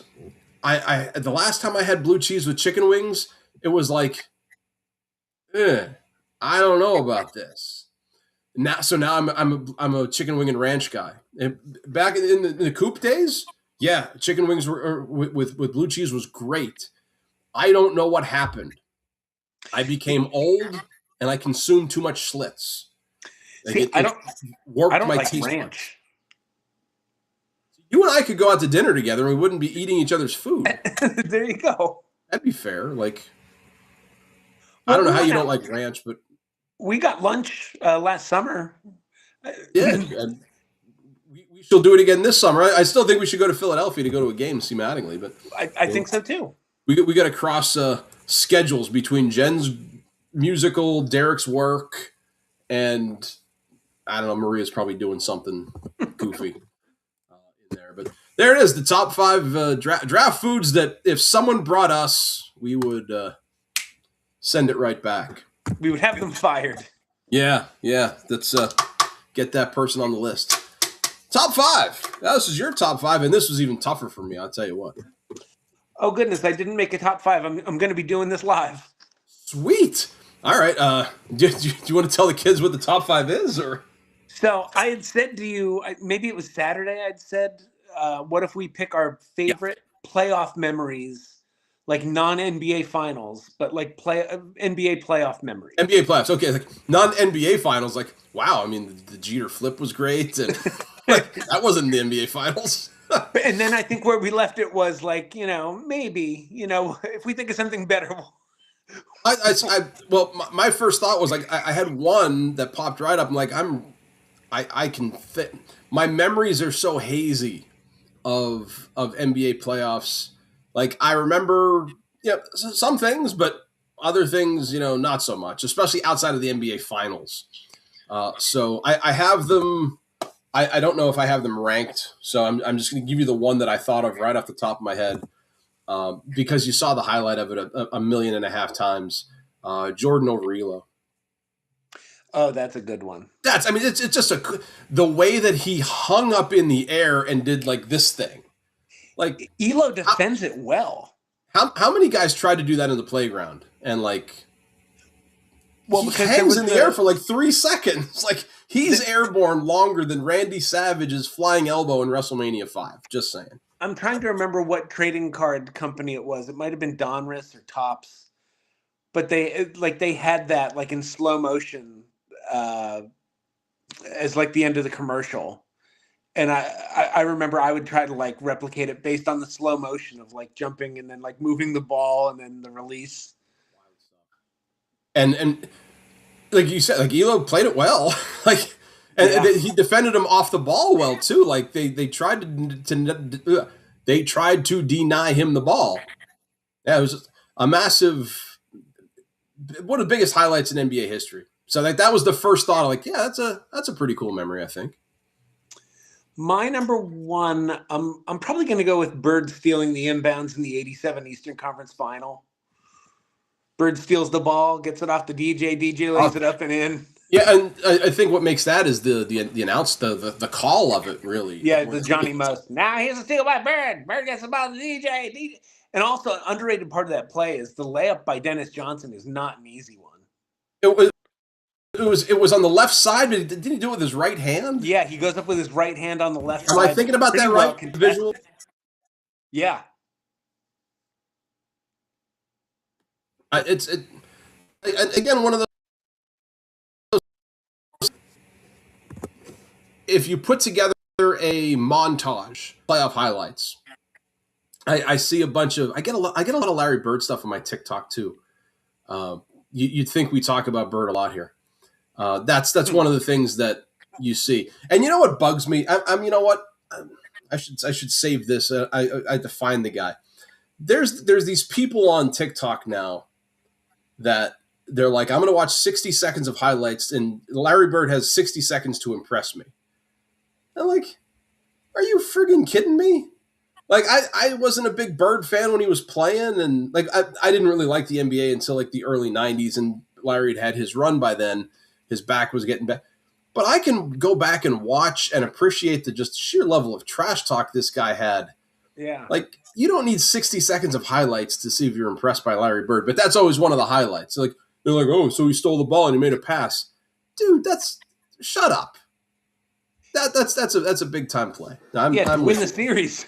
I mean, I'm with you there. So my number two wasn't exactly a moment, but it's just an entire run back in 1992. when I was a big Portland fan because I like Drexler. I like black uniforms because why not? The fact that Portland was able to make it to the finals when the Bulls made their 6 finals, I think I rooted for them in 5 of them, but I rooted for Portland because I was a Portland guy, and it was cool to see. I think they got past the Lakers in the conference. No, it was the Jazz in the conference finals, as I see. But like it was the Lakers in '91, I think, that knocked out the Blazers. The Blazers had the best record. So having Portland just make a run to the finals and just be there, that was like my first experience as a fan of having my team compete for a title. Like I was kind of new to following sports. Like I wasn't a Bears fan in '85. I wasn't a sports fan in '85, and like the Yankees didn't do anything until '96. So this was like the first experience I had with, dude, my team might win it all. They just have to beat Michael Jordan. That's not too hard. Yeah, I I remember thinking that even though the Bulls were the defending champion, I kind of felt like not that the Blazers would be favored, but I thought it would be a closer finals in '92. I thought Drexler and Jordan were closer than they were. Yeah. Well, that's well, Jordan took it personally. Yeah. Clyde is not on my level. And of course that's when we got the yeah. You know, who's dinging? Do we have Soup and Meatballs messages? No, we do not. But Alex Gibson says thank you for something I did a couple days ago. I'm going to go with a Jordan memory of my own, and that's when he finally beat the Pistons in '91 in the Eastern Conference Finals. And then the Pistons walked off without shaking the Bulls' hands. They did the Boston thing. Just because I hated those Pistons teams because they did knock off the Celtics eventually. So it was nice to kind of see them get knocked down a peg. Get their comeuppance. Yeah, because they did it to the Celtics. And that's something that I really experienced more in The Last Dance, the 10-part documentary that, yeah, when you look at the NBA back then, it was kind of funny about how teams always needed that one extra year to take that extra step. Like the Celtics needed to get over the Lakers. The Pistons needed to get over the Celtics. The Bulls needed to get over the Pistons. And then the Bulls just were broken up by Jerry Krause, which is kind of making what San Antonio does now all the crazier. And like, because they should have to take a year to get over Oklahoma City. But yeah, the Detroit team back then they were good villains. You know, the Detroit fans loved them, but everybody else didn't because they were a-holes. Well, Lane Beer is the most hated player in NBA history. Yeah, that's in NBA history. I think so. That's probably fair. If you were to poll, it would depend on, I guess, the age, but certainly for fans our age, Lane Beer would be a very popular pick for most hated player in NBA history. Yeah, I'm with you. I'm gonna give you a Jordan memory too, and it's a good one for you, but a not good one for you. Good one because you won the series, but another highlight: the game where he put in 63. Yeah, and he did that little shimmy step over. Was it over Bird? Yeah, that's just, it was a cool highlight to like. I don't have a memory of seeing it live, but enough highlights of it is just, you know, the shot over Elo and then that shot over Bird were just like, they're just really cool. I can picture them in my head memories. And the Celtics eventually went on to win that series, so all's well that ends well in Boston. But it was kind of like Michael saying, "Hey, I'm here and I'm not going anywhere." And I mean, you know, he did that against the team that some would argue might be the best in NBA history. 86. Yeah, and he went to the Garden and dropped 63 on him. And you get the famous quote after the game about that wasn't Michael Jordan, that was God dressed as Michael Jordan. There you go. So I pulled that one out. I'll go with. I didn't want to go all Jordan stuff or all Celtics stuff. I'm gonna go with. Fair, because that's what I know. I'm gonna go with That's not a final. well, all the ones I went with are like from our like childhood and high school years and stuff like that. I'm gonna go with because it was so anticipated in '95, the Robinson Elijah Western Conference Final matchup, and the way that Elijah just owned that series, and the clip that gets played is that dream shake that he does on Yeah, Robinson that's so on the one amazing. baseline, fake up, spin around. It just put Robinson, and Robinson was an elite defender, and Elijah just Robinson, has no him in an shit. absolute blender. And that's really when, like, Olajuwon was a really great player, but that was kind of like his coming out, like, hey, folks in Pennsylvania, check this stuff out. Yeah. And ironically enough, I just saw it was a TikTok video. How much would Hakeem Olajuwon? What word did they use? Did they use the word cook? How much would Olajuwon cook in today's NBA? And like he had a perimeter game, but dude, the highlights they were showing, he was driving to the basket from the perimeter. Like he was putting the ball on the floor 2-3 times, driving. I mean, you're talking about a Crazy. guy who was top 10 in the league in scoring, in rebounding, in blocks, and in steals. So I mean, just an amazing. But the dream shake that you're talking about, that's kind of when I was like, that's really awesome. That's like straight Wesley Snipes out of White Man Can't Jump. Yeah, to see someone do that to the guy who was that year's MVP, a dream teamer. They were seen as being on the next level, and it was just a moment where Elijah was like, "No, I am better than you, Took it and personally. I'm going to show everyone that I'm better than you." That's a great pick. Uh, had I realized the Dream Shake was in the playoffs, I would have made my list.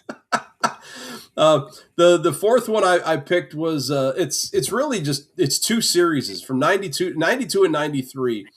What Chicago and New York gave us were just they were some of the best physical. Like you saw the Bulls overcoming the Pistons, and this was like the Knicks needing to overcome the Bulls. They just couldn't. In '92, it went 7 games, and they were 7 tough games. And the next year, I think it only went 6. That was the year Charles Smith couldn't hit a layup or something in Game 6, and the New York tabloids just ripped him. It was brutal. But every game, you felt like it kind of feels like this year's Oklahoma City San Antonio series. Like, and the one in '92, I don't think was a conference final. No, it's a conference semifinal. Yeah, so like it was just to go to the next round. One of them, I think they played in '93. I think they played in the conference final. Then that was the Charles Smith year. Just '93 is the Charles Smith year. Then '94, Jordan wasn't there. yeah, they weren't They there. played in the conference semifinal. The Knicks beat them and then beat the Pacers in the Eastern Conference Final to get the Rockets. So they didn't really overcome the Bulls. They overcame Scottie Pippen and Tony Kukoc. Or no, they didn't even have Tony Kukoc back then. What am I talking No, about? they had Kukoc in '94. Yeah. Because in '94, that was the playoffs where there was the one game where Pippen, the last play wasn't drawn up for him, so he sat out. Oh, he went to Kukoc. And yeah. I got you. Well, again, memory's hazy. But I remember just thinking, like, out on YouTube, you can actually go and watch the full games. And part of the memory that's really great is the NBC intro with the John Tesh, basketball, give me the ball, because I'm going to dunk it. And Bob Costas just talking about the. I could watch just the intro and just think, man, this is amazing. So really, another great NBA playoff memory are just those NBA intros from Bob Costas on NBC. Yeah. Like on Sunday night. Like those were phenomenal. And then Marv Albert and Mike Fratello, the czar, the telestrator. And it counts. I'm going to go, since we talked about the Pacers a little bit, I'm going to go with Reggie when he scored the 8.9 seconds. Yeah. Oh, that's brutal. And then just, that's brutal. How do you let that happen, New York? Like, the Knicks '90s playoffs between the Bulls, the Pacers, and then the Heat, when you have Mourning and LJ throwing punches at each other, and Jeff Van Gundy's pulling on Alonzo Mourning's He's leg. getting his leg. He's on the man's leg. Ugh, I miss the '90s. Oh, that's absolutely amazing. How you could score? Was it 8 points in 9 seconds? Yeah, hits a three, steals the inbound, step back, hit a three, then fouled and hits 2 foul shots, and then nighty night. Just ungodly. Yeah, I mean that's fair. It belongs on the list. It's And I can't remember what game I was watching when then they cut in and they were like, "Oh, look what Reggie Miller just did." oh my. I was listening on the radio, and they were taught. So aside from the people who think that the Thunder are going to go to the NBA Finals, they were putting the Knicks in the finals already, and they were saying the Knicks are winning the title. They asked, would this be the most? Oh, how did they put it? The most consequential title in New York history. And I thought, no, I don't know if consequential, but like there was a team from New Jersey that stopped an undefeated NFL team. That's pretty consequential. The There was '94 Rangers. There was a 125 win baseball team that won that. If they don't win that title, I don't know about that. The So '69 Miracle Mets. let's give the Knicks 5 more wins before we put them in that thing, considering they gave up 8 points in 8 seconds a couple of years ago. My last one, I'm going to act it out for you, and I'm going to see if you can figure it out. Okay. Ball to size.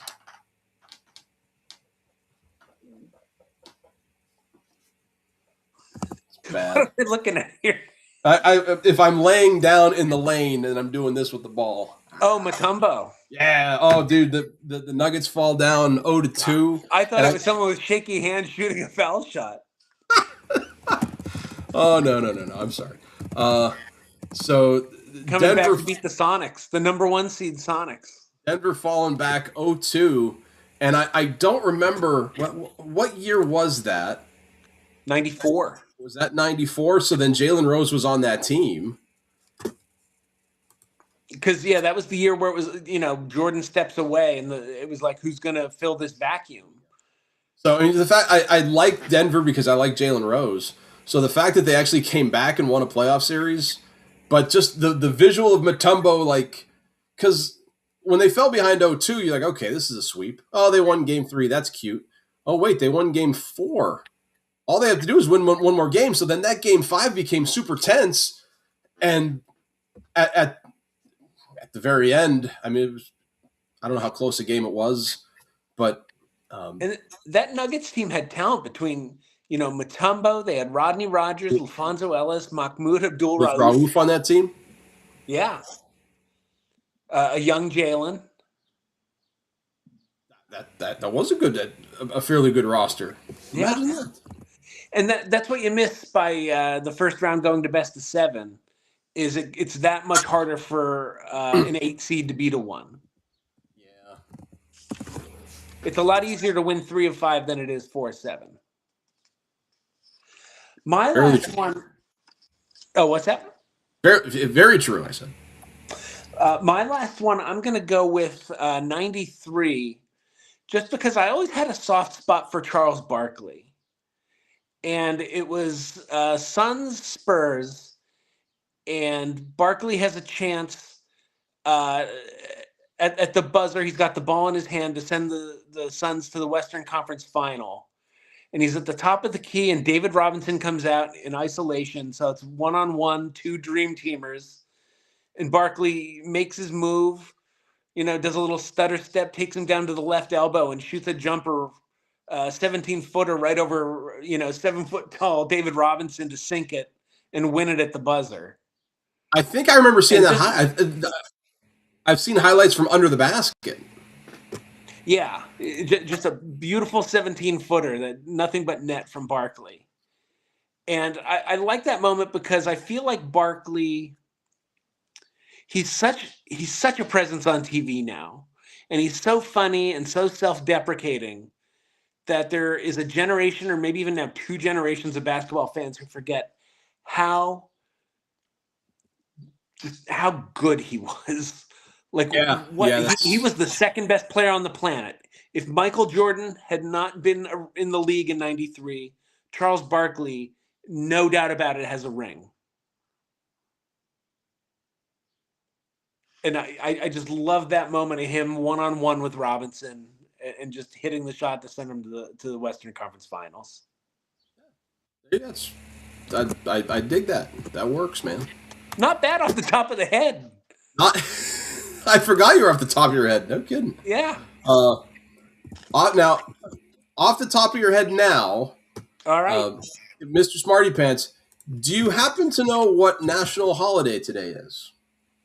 I believe it's Memorial Day. It's Memorial Day. Do you happen to know what international holiday today is? I don't. International Towel Day is I just changed my celebrated towels over last night. I annually on May celebrated a day early. It's annual on May 25th as a tribute to author Douglas Adams, who wrote the book The Hitchhiker's Guide to the Galaxy. And the most important rule is you have to have a towel with you everywhere you travel the galaxy to. Are you familiar with The Hitchhiker's Guide to the Galaxy? I've never read it, but I am vaguely familiar with the book. So the answer to the existential question, what is the meaning of life? 42. 42. So with that in mind, I found now you're going to spin on me. Oh, because you want to give me an ad. I found a fairly interesting Sporkle quiz. Now, because it's a Sporkle quiz, I'm gonna try to share my screen with you to try to make this slightly easier. Okay. We're gonna try to go through the Sporkle quiz together after I get rid of all of these pop-ups. Oh my heavens. Pop-ups, you just made the list. So, Tim, these are 42 42s. Okay. Are you ready? Yes. So, the first one. There are 42 countries in this strategy board game. Risk? The chamber in this ancient wonder is 42 meters from the ground. You can pass. We have 8 minutes. The Great Pyramid? 42nd President of the United States. Reagan was 40, which is 41. Clinton? This Toy Story character's ship is called 42. Buzz Lightyear? The average dog has 42 of these over its lifetime? Sexual partners? That's wrong. Oh. We can pass. All right, let's come back to that one. The poles of this planet have around 42 years of sunlight, followed by 42 years of darkness. Neptune? Nope. Saturn? Nope. Uranus? Uranus. That is correct. All right. 42 is the only number retired for every Major League Baseball team in honor of this man. Jackie? The 42nd of these is marked in the U.S. with a gift of improved real estate. The 42nd of these? I think I know what this is. The 42nd of these is marked with the gift of anniversary? I wrote wedding anniversary, yeah. Midnight Cowboy won this at the 42nd Academy Awards. Best Picture. The ASCII code 42 responds to this symbol, ASCII code. I'm not sure what that is. Yeah, I don't know. This X-Files character lived in apartment 42. Fox Mulder. In Finding Nemo, Nemo is taken to 42 Wallaby Way in this city. Sydney. There are 42 divine principles of M-A-apostrophe-A-T, Mat, in this civilization's mythology. I don't know. 42 is the only number to have a special emoticon on this social website. Facebook? Yes. The atomic bomb that devastated this city had the power of 42 million sticks of dynamite. Hiroshima. Did I spell it wrong? Not Hiroshima. Nagasaki. Nagasaki is correct. 42 was a 42-minute long episode of this British sci-fi television series. Doctor Who. Yes. The first star outside our solar system with an orbiting planet is 42 of these away. Light years. Yes. If one of these goes dormant, on average, it remains in that state for 42 years. If one of these goes dormant, I don't know. Pass. The beast will hold dominion over the earth for 42 of these, according to Revelation 13:5. 42 days? I don't know. Not days. And if I spelled millennium wrong, I don't know. At 42 kilometers long, this is the longest distance running event in the Olympics. Marathon. 42 generations separated Abraham from this biblical figure.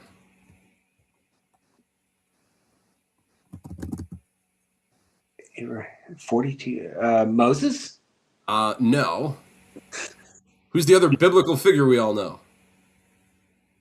Can't hit a curveball.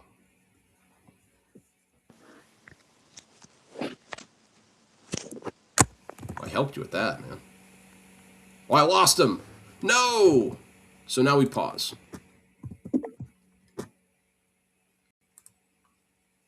And let's get you back here. Come on. Sorry. I got Oh, I lost you again. Patapafenabla. You have me now? You're back. You have me now? Yeah, I got you back. All right. Somebody call you? All right. Yeah. Those fools. Don't they know you're taking a quiz right now? Okay, so was the other biblical figure that you know? Jesus can't hit a curveball.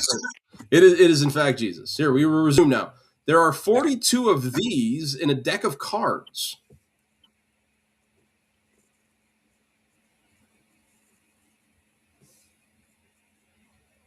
Non-face cards? That's a good answer.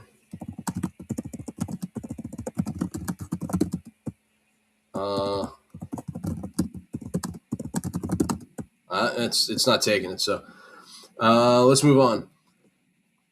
In 1963, 17 men robbed one of these and took the equivalent of 42 million pounds in today's money. Robbed one of these.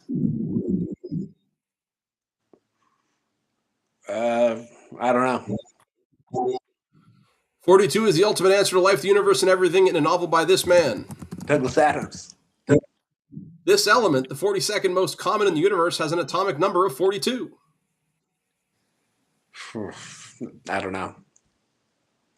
There are 42 laws of this bat and ball sport. It's either baseball or cricket. I'll say baseball. Cricket.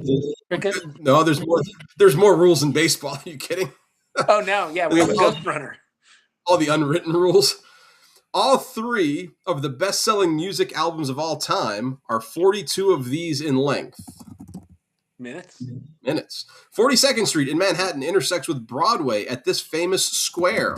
Times Square. Queen Victoria and Prince Albert had 42 of these. Children? Not children. I wrote that in there. Heirs? Heirs, no. Dogs? No. Next one. Minute and a half. This singer, the King, died aged 42. Elvis Presley. Plus 42 is the country calling code for this former European country.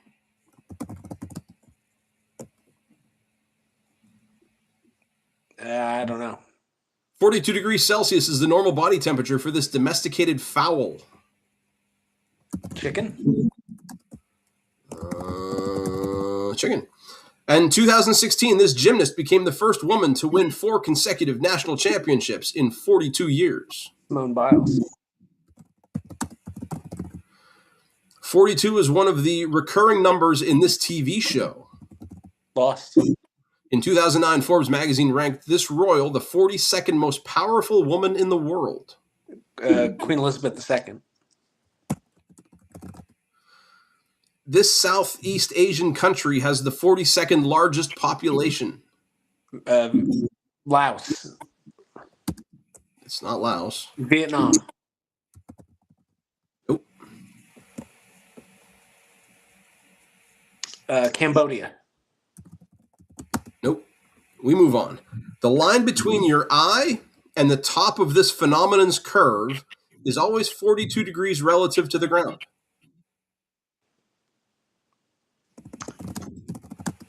I don't know. This website ranks Taxi Driver as the 42nd best movie of all time. IMDb. Okay, we ran out of time, so I got the answers here now. So we'll finish up. We have 4 more that you didn't hear, but I stopped showing it so you can't see it. The 42 Gang was a Prohibition-era gang in which U.S. city? Chicago. There are 42 gallons in a barrel of this. What? There are 42 U.S. gallons in a barrel of this. Okay. I don't know. Oil? Crude oil, yes. This ship was traveling at 42 kilometers per hour when it collided with an iceberg. The Titanic. One Big Mac contains 42% of the recommended daily intake of this substance. Sodium? I'll give you that. Salt. Yeah, there we go. So you got 1, 2, 3, 4 extra. You got 29 out of the 42, Okay. which is above 50%. And we'll go back to the ones you didn't get. Because this is nuts. The average dog has 42 teeth over its lifetime. The ASCII code 42 responds to the asterisk. I didn't know that. There are 42 divine principles of Maat in this civilization's mythology, Egypt. If one of these goes dormant, on average, it remains in that state for 42 years. That is a volcano. Dormant should have been the clue. In Revelation 13:5, it says the beast will hold dominion over the earth for 42 months. Oh my gosh, this is ridiculous. There are 42 eyes in a deck of cards. That makes sense. One-eyed jacks. Sure, because I was going to pull eyes out. In 1963, 17 men robbed one of these and took the equivalent of 42 million pounds. In today's money, they robbed a train because they thought it was the Old West. Right. In the periodic table, the 42nd most common element has an atomic number of 42. It is molybdenum. Sure. I'm gonna have to get a Google search on molybdenum, by the way, just so you figure out what that is. Queen Victoria and Prince Albert have 42 grandchildren. 42 was the country calling code for the former European country known as Czechoslovakia. I didn't know they went anywhere. But I'm also dumb. This southeastern country having the 42nd largest population is Malaysia. And the line between your eye and the top of this this is now that I know how to read it, the line between your eye and the top of this phenomenon's curve is always 42 degrees relative to the ground. It is a rainbow. Oh. That's one of those, oh shoot, if I would have said it a different way, I'm going up against the clock. I wanted to get as many. Plus, me reading to you and then typing in the responses. There was definitely a lag, but I mean, so I would definitely give you those 4 that you missed. You're at 29 out of 42. Quick goat math tells me that is nice. All right, 69%. And for those of you wondering at home, Molybdenum is a silvery white, exceptionally durable, refractory transition metal known for its resistance to corrosion and its high melting point. It is used in steel alloy, lubricant, and it's an energy catalyst in the petroleum industry. Sure, because that's the kind of cool stuff you learn on Soup and Meatballs on National. I have two trivia questions. I have a trivia question and a list for you. Can't wait. Mr. Noodlehead is here to serve. All right. So we've mentioned the Spurs are trying to beat the number one seed Thunder. Something they've only done so far one time in franchise history. They've only ever beaten the number one seed once in the playoffs. Who is it and what year? Oh, what year? Or who is it? And I can tell you the What year. year? Oh my goodness. Was it the year they beat LeBron's Heat? That's what I guessed. Was that was it 2014? That's what I guessed, but the Heat were a 2 seed that year. Oh, shocking. Well then. Uh,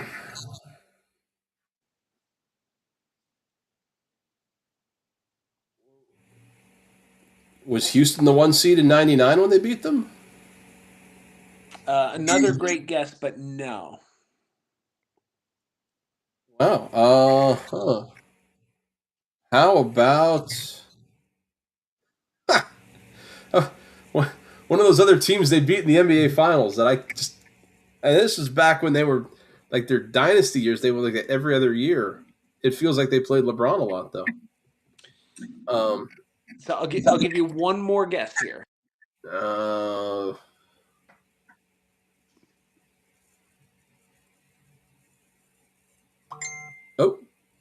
I got a ding here. It's Ray Kowalski, and that doesn't help me. He has some memorabilia from my mom from school. Oh, Let's say this is wrong, but by Golden State.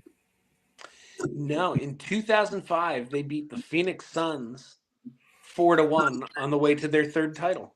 No way. That's yeah. I thought it would have been like a Miami, like a 1 seed from the East. Yeah, it was one of those Nash teams. That's why they call me Mr. Noodlehead. The list.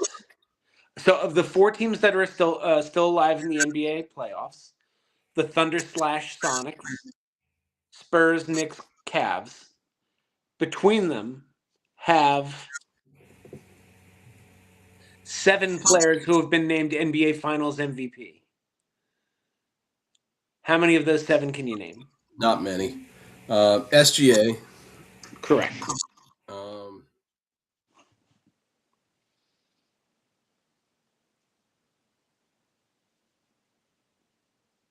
Was Harden? No. No, he's never made it. Donovan Mitchell, no. Oh my gosh. And NBA Finals MVPs that are still alive in the playoffs right now.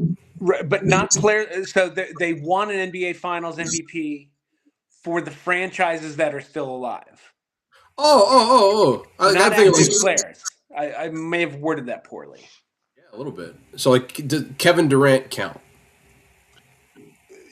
Well, he didn't win a Finals MVP for the Thunder / Sonics. He won one for the Warriors. But so they had to have won it for that team.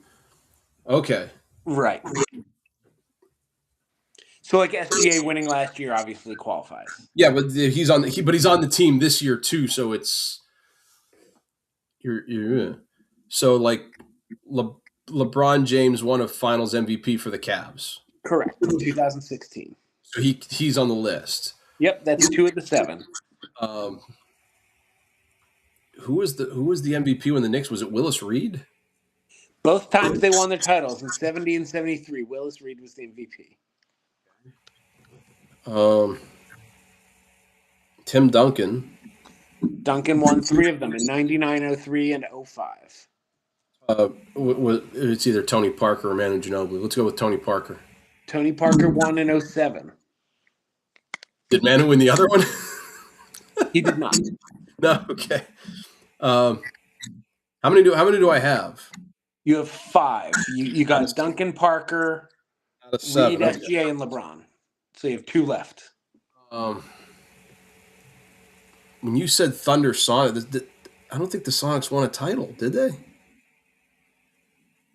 I They don't want to did. say they did. Oh, I'm not going to know who won that title. Who won that MVP then? Okay. They won in 1979, and Dennis Johnson, the aforementioned Dennis Johnson, That was.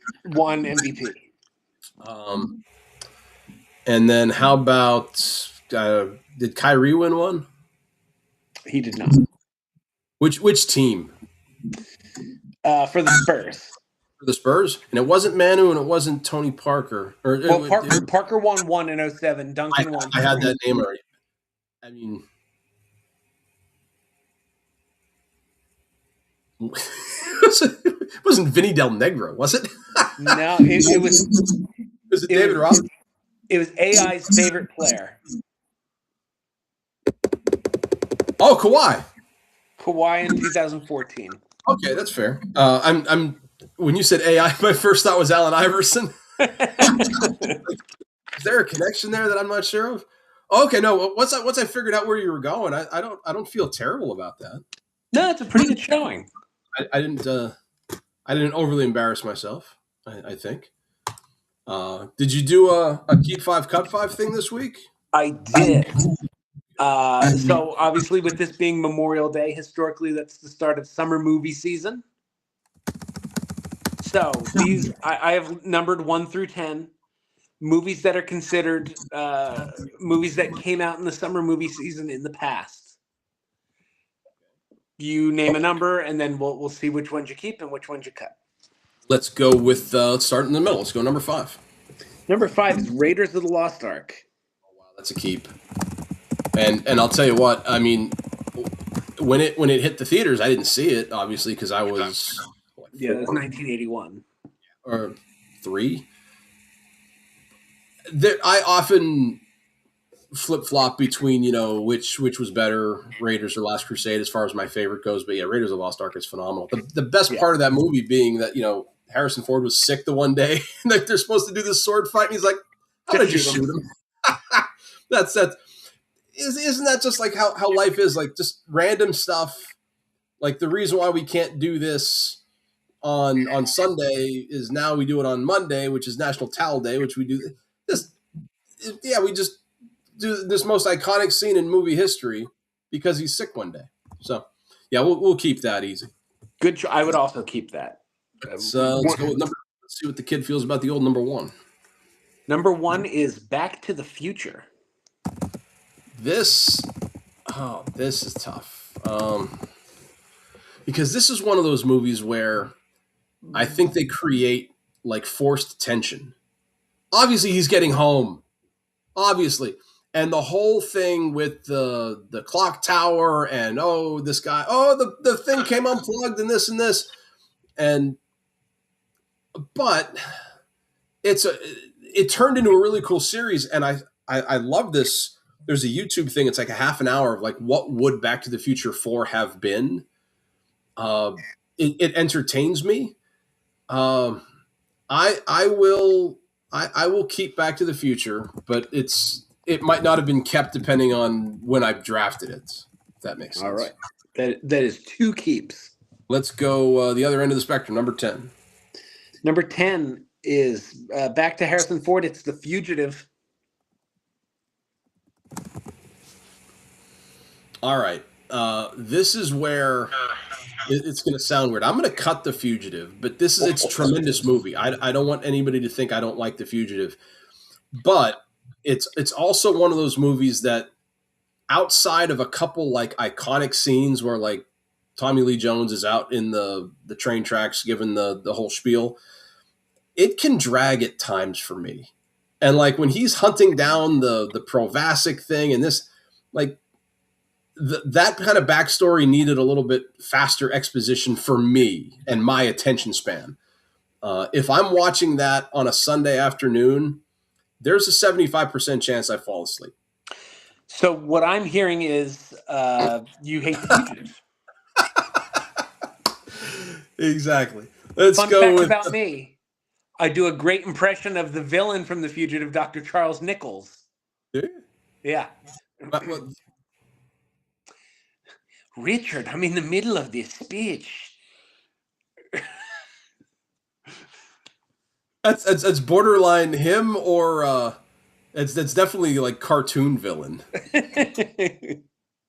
All Sure. right, so we're cutting the fugitive. By the way, is one of my 10 favorite movies all time. So that would be a hardcore keep for me. We're on opposite sides of the world today with egg yolks and the fugitive. Let's go with number 8. Number 8.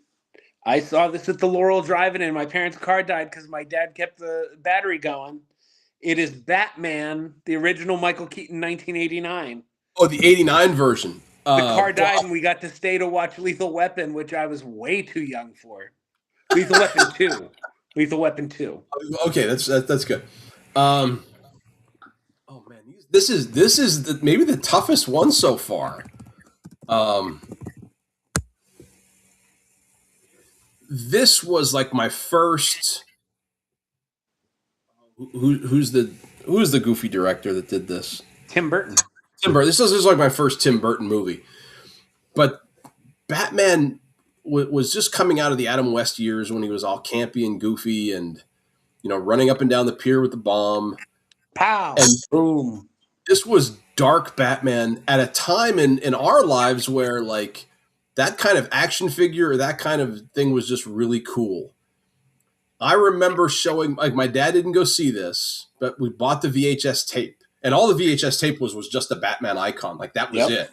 That And symbol was everywhere in the summer of 1989. It was on everything, shirts, hats. It was everywhere. merchandising, man. My dad fell asleep watching it. I don't know how. Like it was phenomenal. Oh, this is. I kept 2 already, so if I keep this is a third. And this, you know what? Michael Keaton's Batman was friggin' awesome. I'm going to keep him. All right. So 3 keeps and a cut so far. This is not easy, by the way. Number 3. Number 3. It was maybe the first of the great summer movies. It is Jaws. This, our friend Norm is going to hate me, but I will cut this. I saw Jaws for the very first time at Norm's 40th birthday party. I never saw Jaws growing up. I knew the music. I knew it was a shark. I didn't know anything about the mayor. I didn't know anything about Independence Day and any of that stuff. I was not a Jaws kid.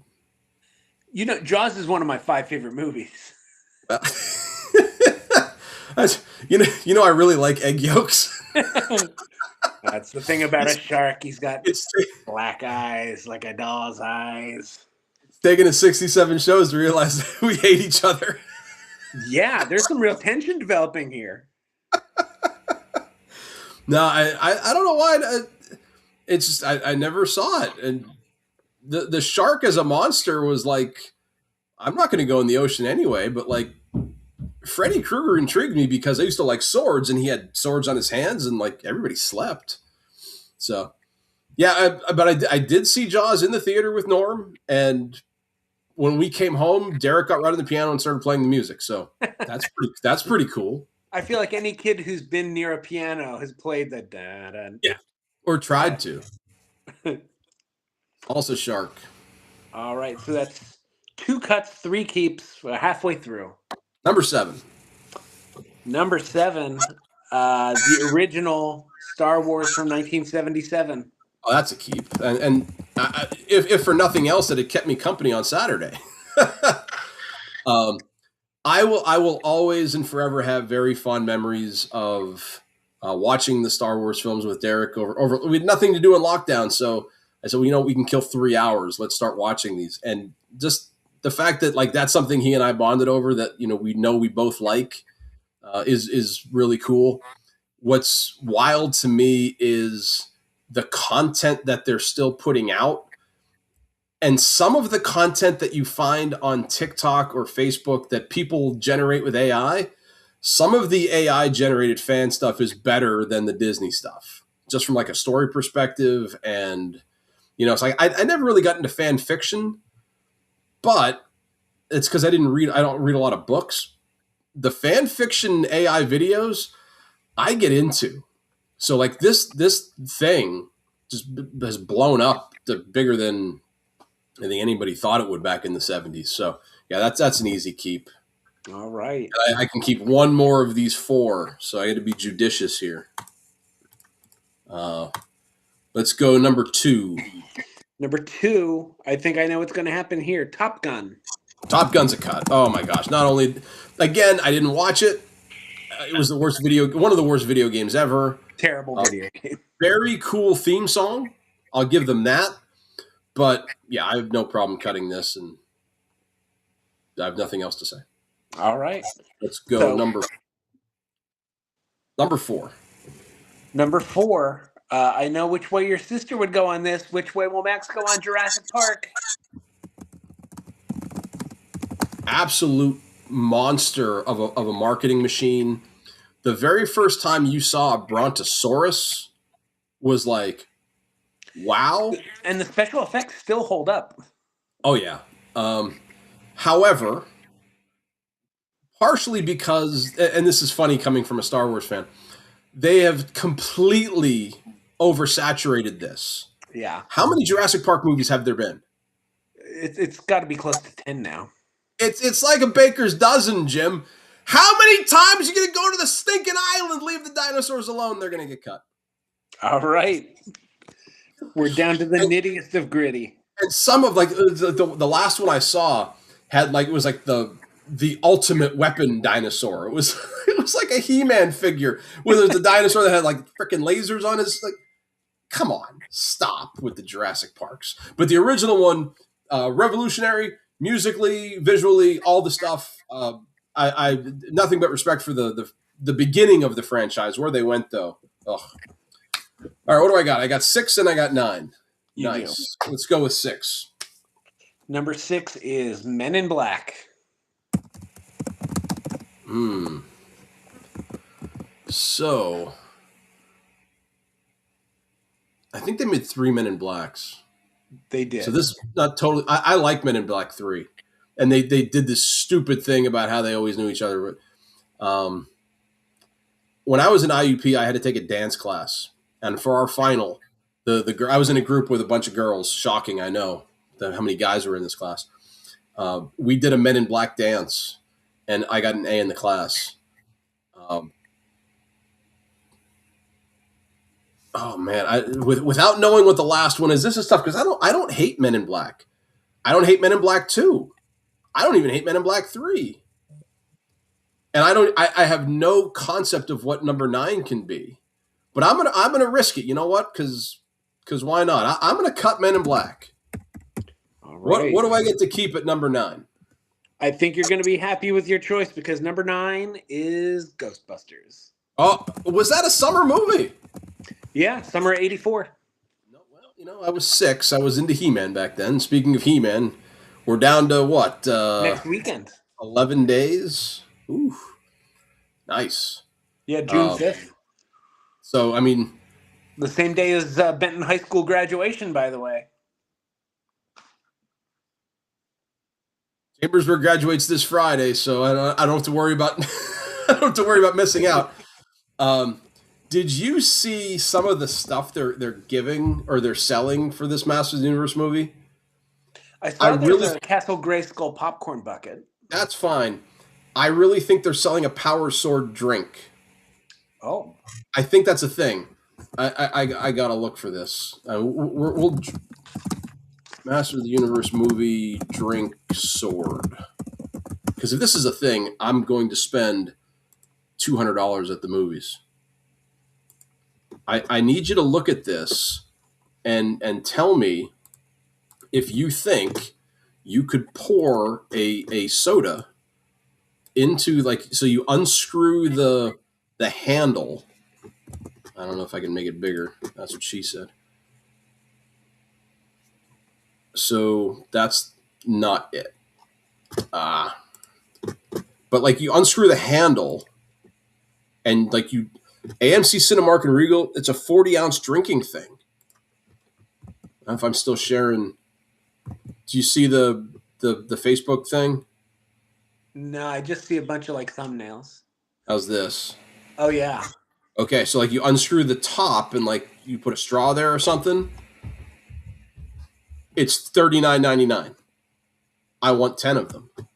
That's $1 an ounce.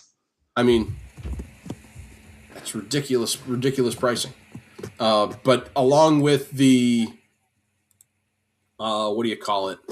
The popcorn bucket, which is probably going to be, another $40. That's a lot of money at the He-Man movie, but we'll see if they have it. In my sickness, in my lack of preparation, I totally half-assed your start bench cut, but I have something for you if you'd like it. All right, let's do it. There are people who you would like to currently add to the Boston Red Sox. Okay. So the 3 people you can choose from are Bobby Witt Jr., Kyle Schwarber, or Paul Skeens. You've got to start one with the Red Sox, bench one, and cut one. I'm starting Skeens. I'm benching Witt. I'm cutting Schwarber. That's you cutting the home run leader. Oh, it's amazing. I am. I think I'll get more years and more value out of Witt. I have another one for you.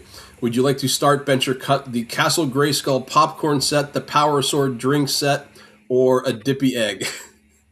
I'm keeping Castle Grayskull. I'm benching the sword, and I am throwing the egg at you. Oh, I can't. I would totally start the sword. I have a Castle Grayskull already. I don't have a cool Power Sword. And these other people I see on TikTok, these metallurgists who like they fashion, hanging stuff, like decorative swords. Oh, that would be so cool. But I don't have $6,000 to spend on a sword. If the theater behind, or if the studio behind He-Man would like to gift us promotional swords, on the next podcast, we'll drink Schlitz out of the sword. I would drink Dippy Egg yolk out of a sword for a free one, but it's neither here nor there. Oh, that was a good time, man. Yeah. And so when we get Coach on, I'll tell you, we're gonna do the pick a team. Like we'll spin the wheel and we'll pick a football team for him. Just you two. Yeah. Because I recently saw the guy that does it on TikTok. I mean, it's fine, but the very first draft pick. So it's like you and me are going, and we spin, and you get the Chicago Bears. Who would be your first pick for the Chicago Bears? Peyton. Fair. Who would be your second pick for the Chicago Bears? Butkus. Who would be your third pick for the Chicago Bears? If I didn't have Butkus, maybe Singletary. How far down the list would you have to go to draft Devin Hester? Pretty far. There would have to be some sort of like disaster that took out a good portion of the Hall of Fame. One of, if not the best kick returner in the league. But this is your first pick. The very first one. Peyton's there. Singletary's there. Heck, if you need a tight end, you can get Ditka. Yeah. But yeah, this kid went Devin Hester. And it was just like mind-blowing. So when Coach comes on, that's one of the things I thought would be kind of neat for him to try to do. Because for our countdowns, he comes up with some like these guys I just have to Google just to see who they are because they're guys from the 60s and 70s. Yeah. It'll be interesting to see who he pulls out. We'll see if he's around next week. Next week is, let's see the date. Like you said, it's 2 weeks till. Yeah, so next week we pretty much have to draft our He-Man villains. We got that draft set. We just have to do top 5 then. All right. That's next week's problem, though. Did we miss anything? That we went 2.5. Not bad for a show I didn't plan, and I stayed sick for. Yeah, and I'll tell you, my need to go to the bathroom right now can only be described as urgent. Urgent. Well, in that case, I had a cool way to end the show, but I forgot. So this is where we hit the end.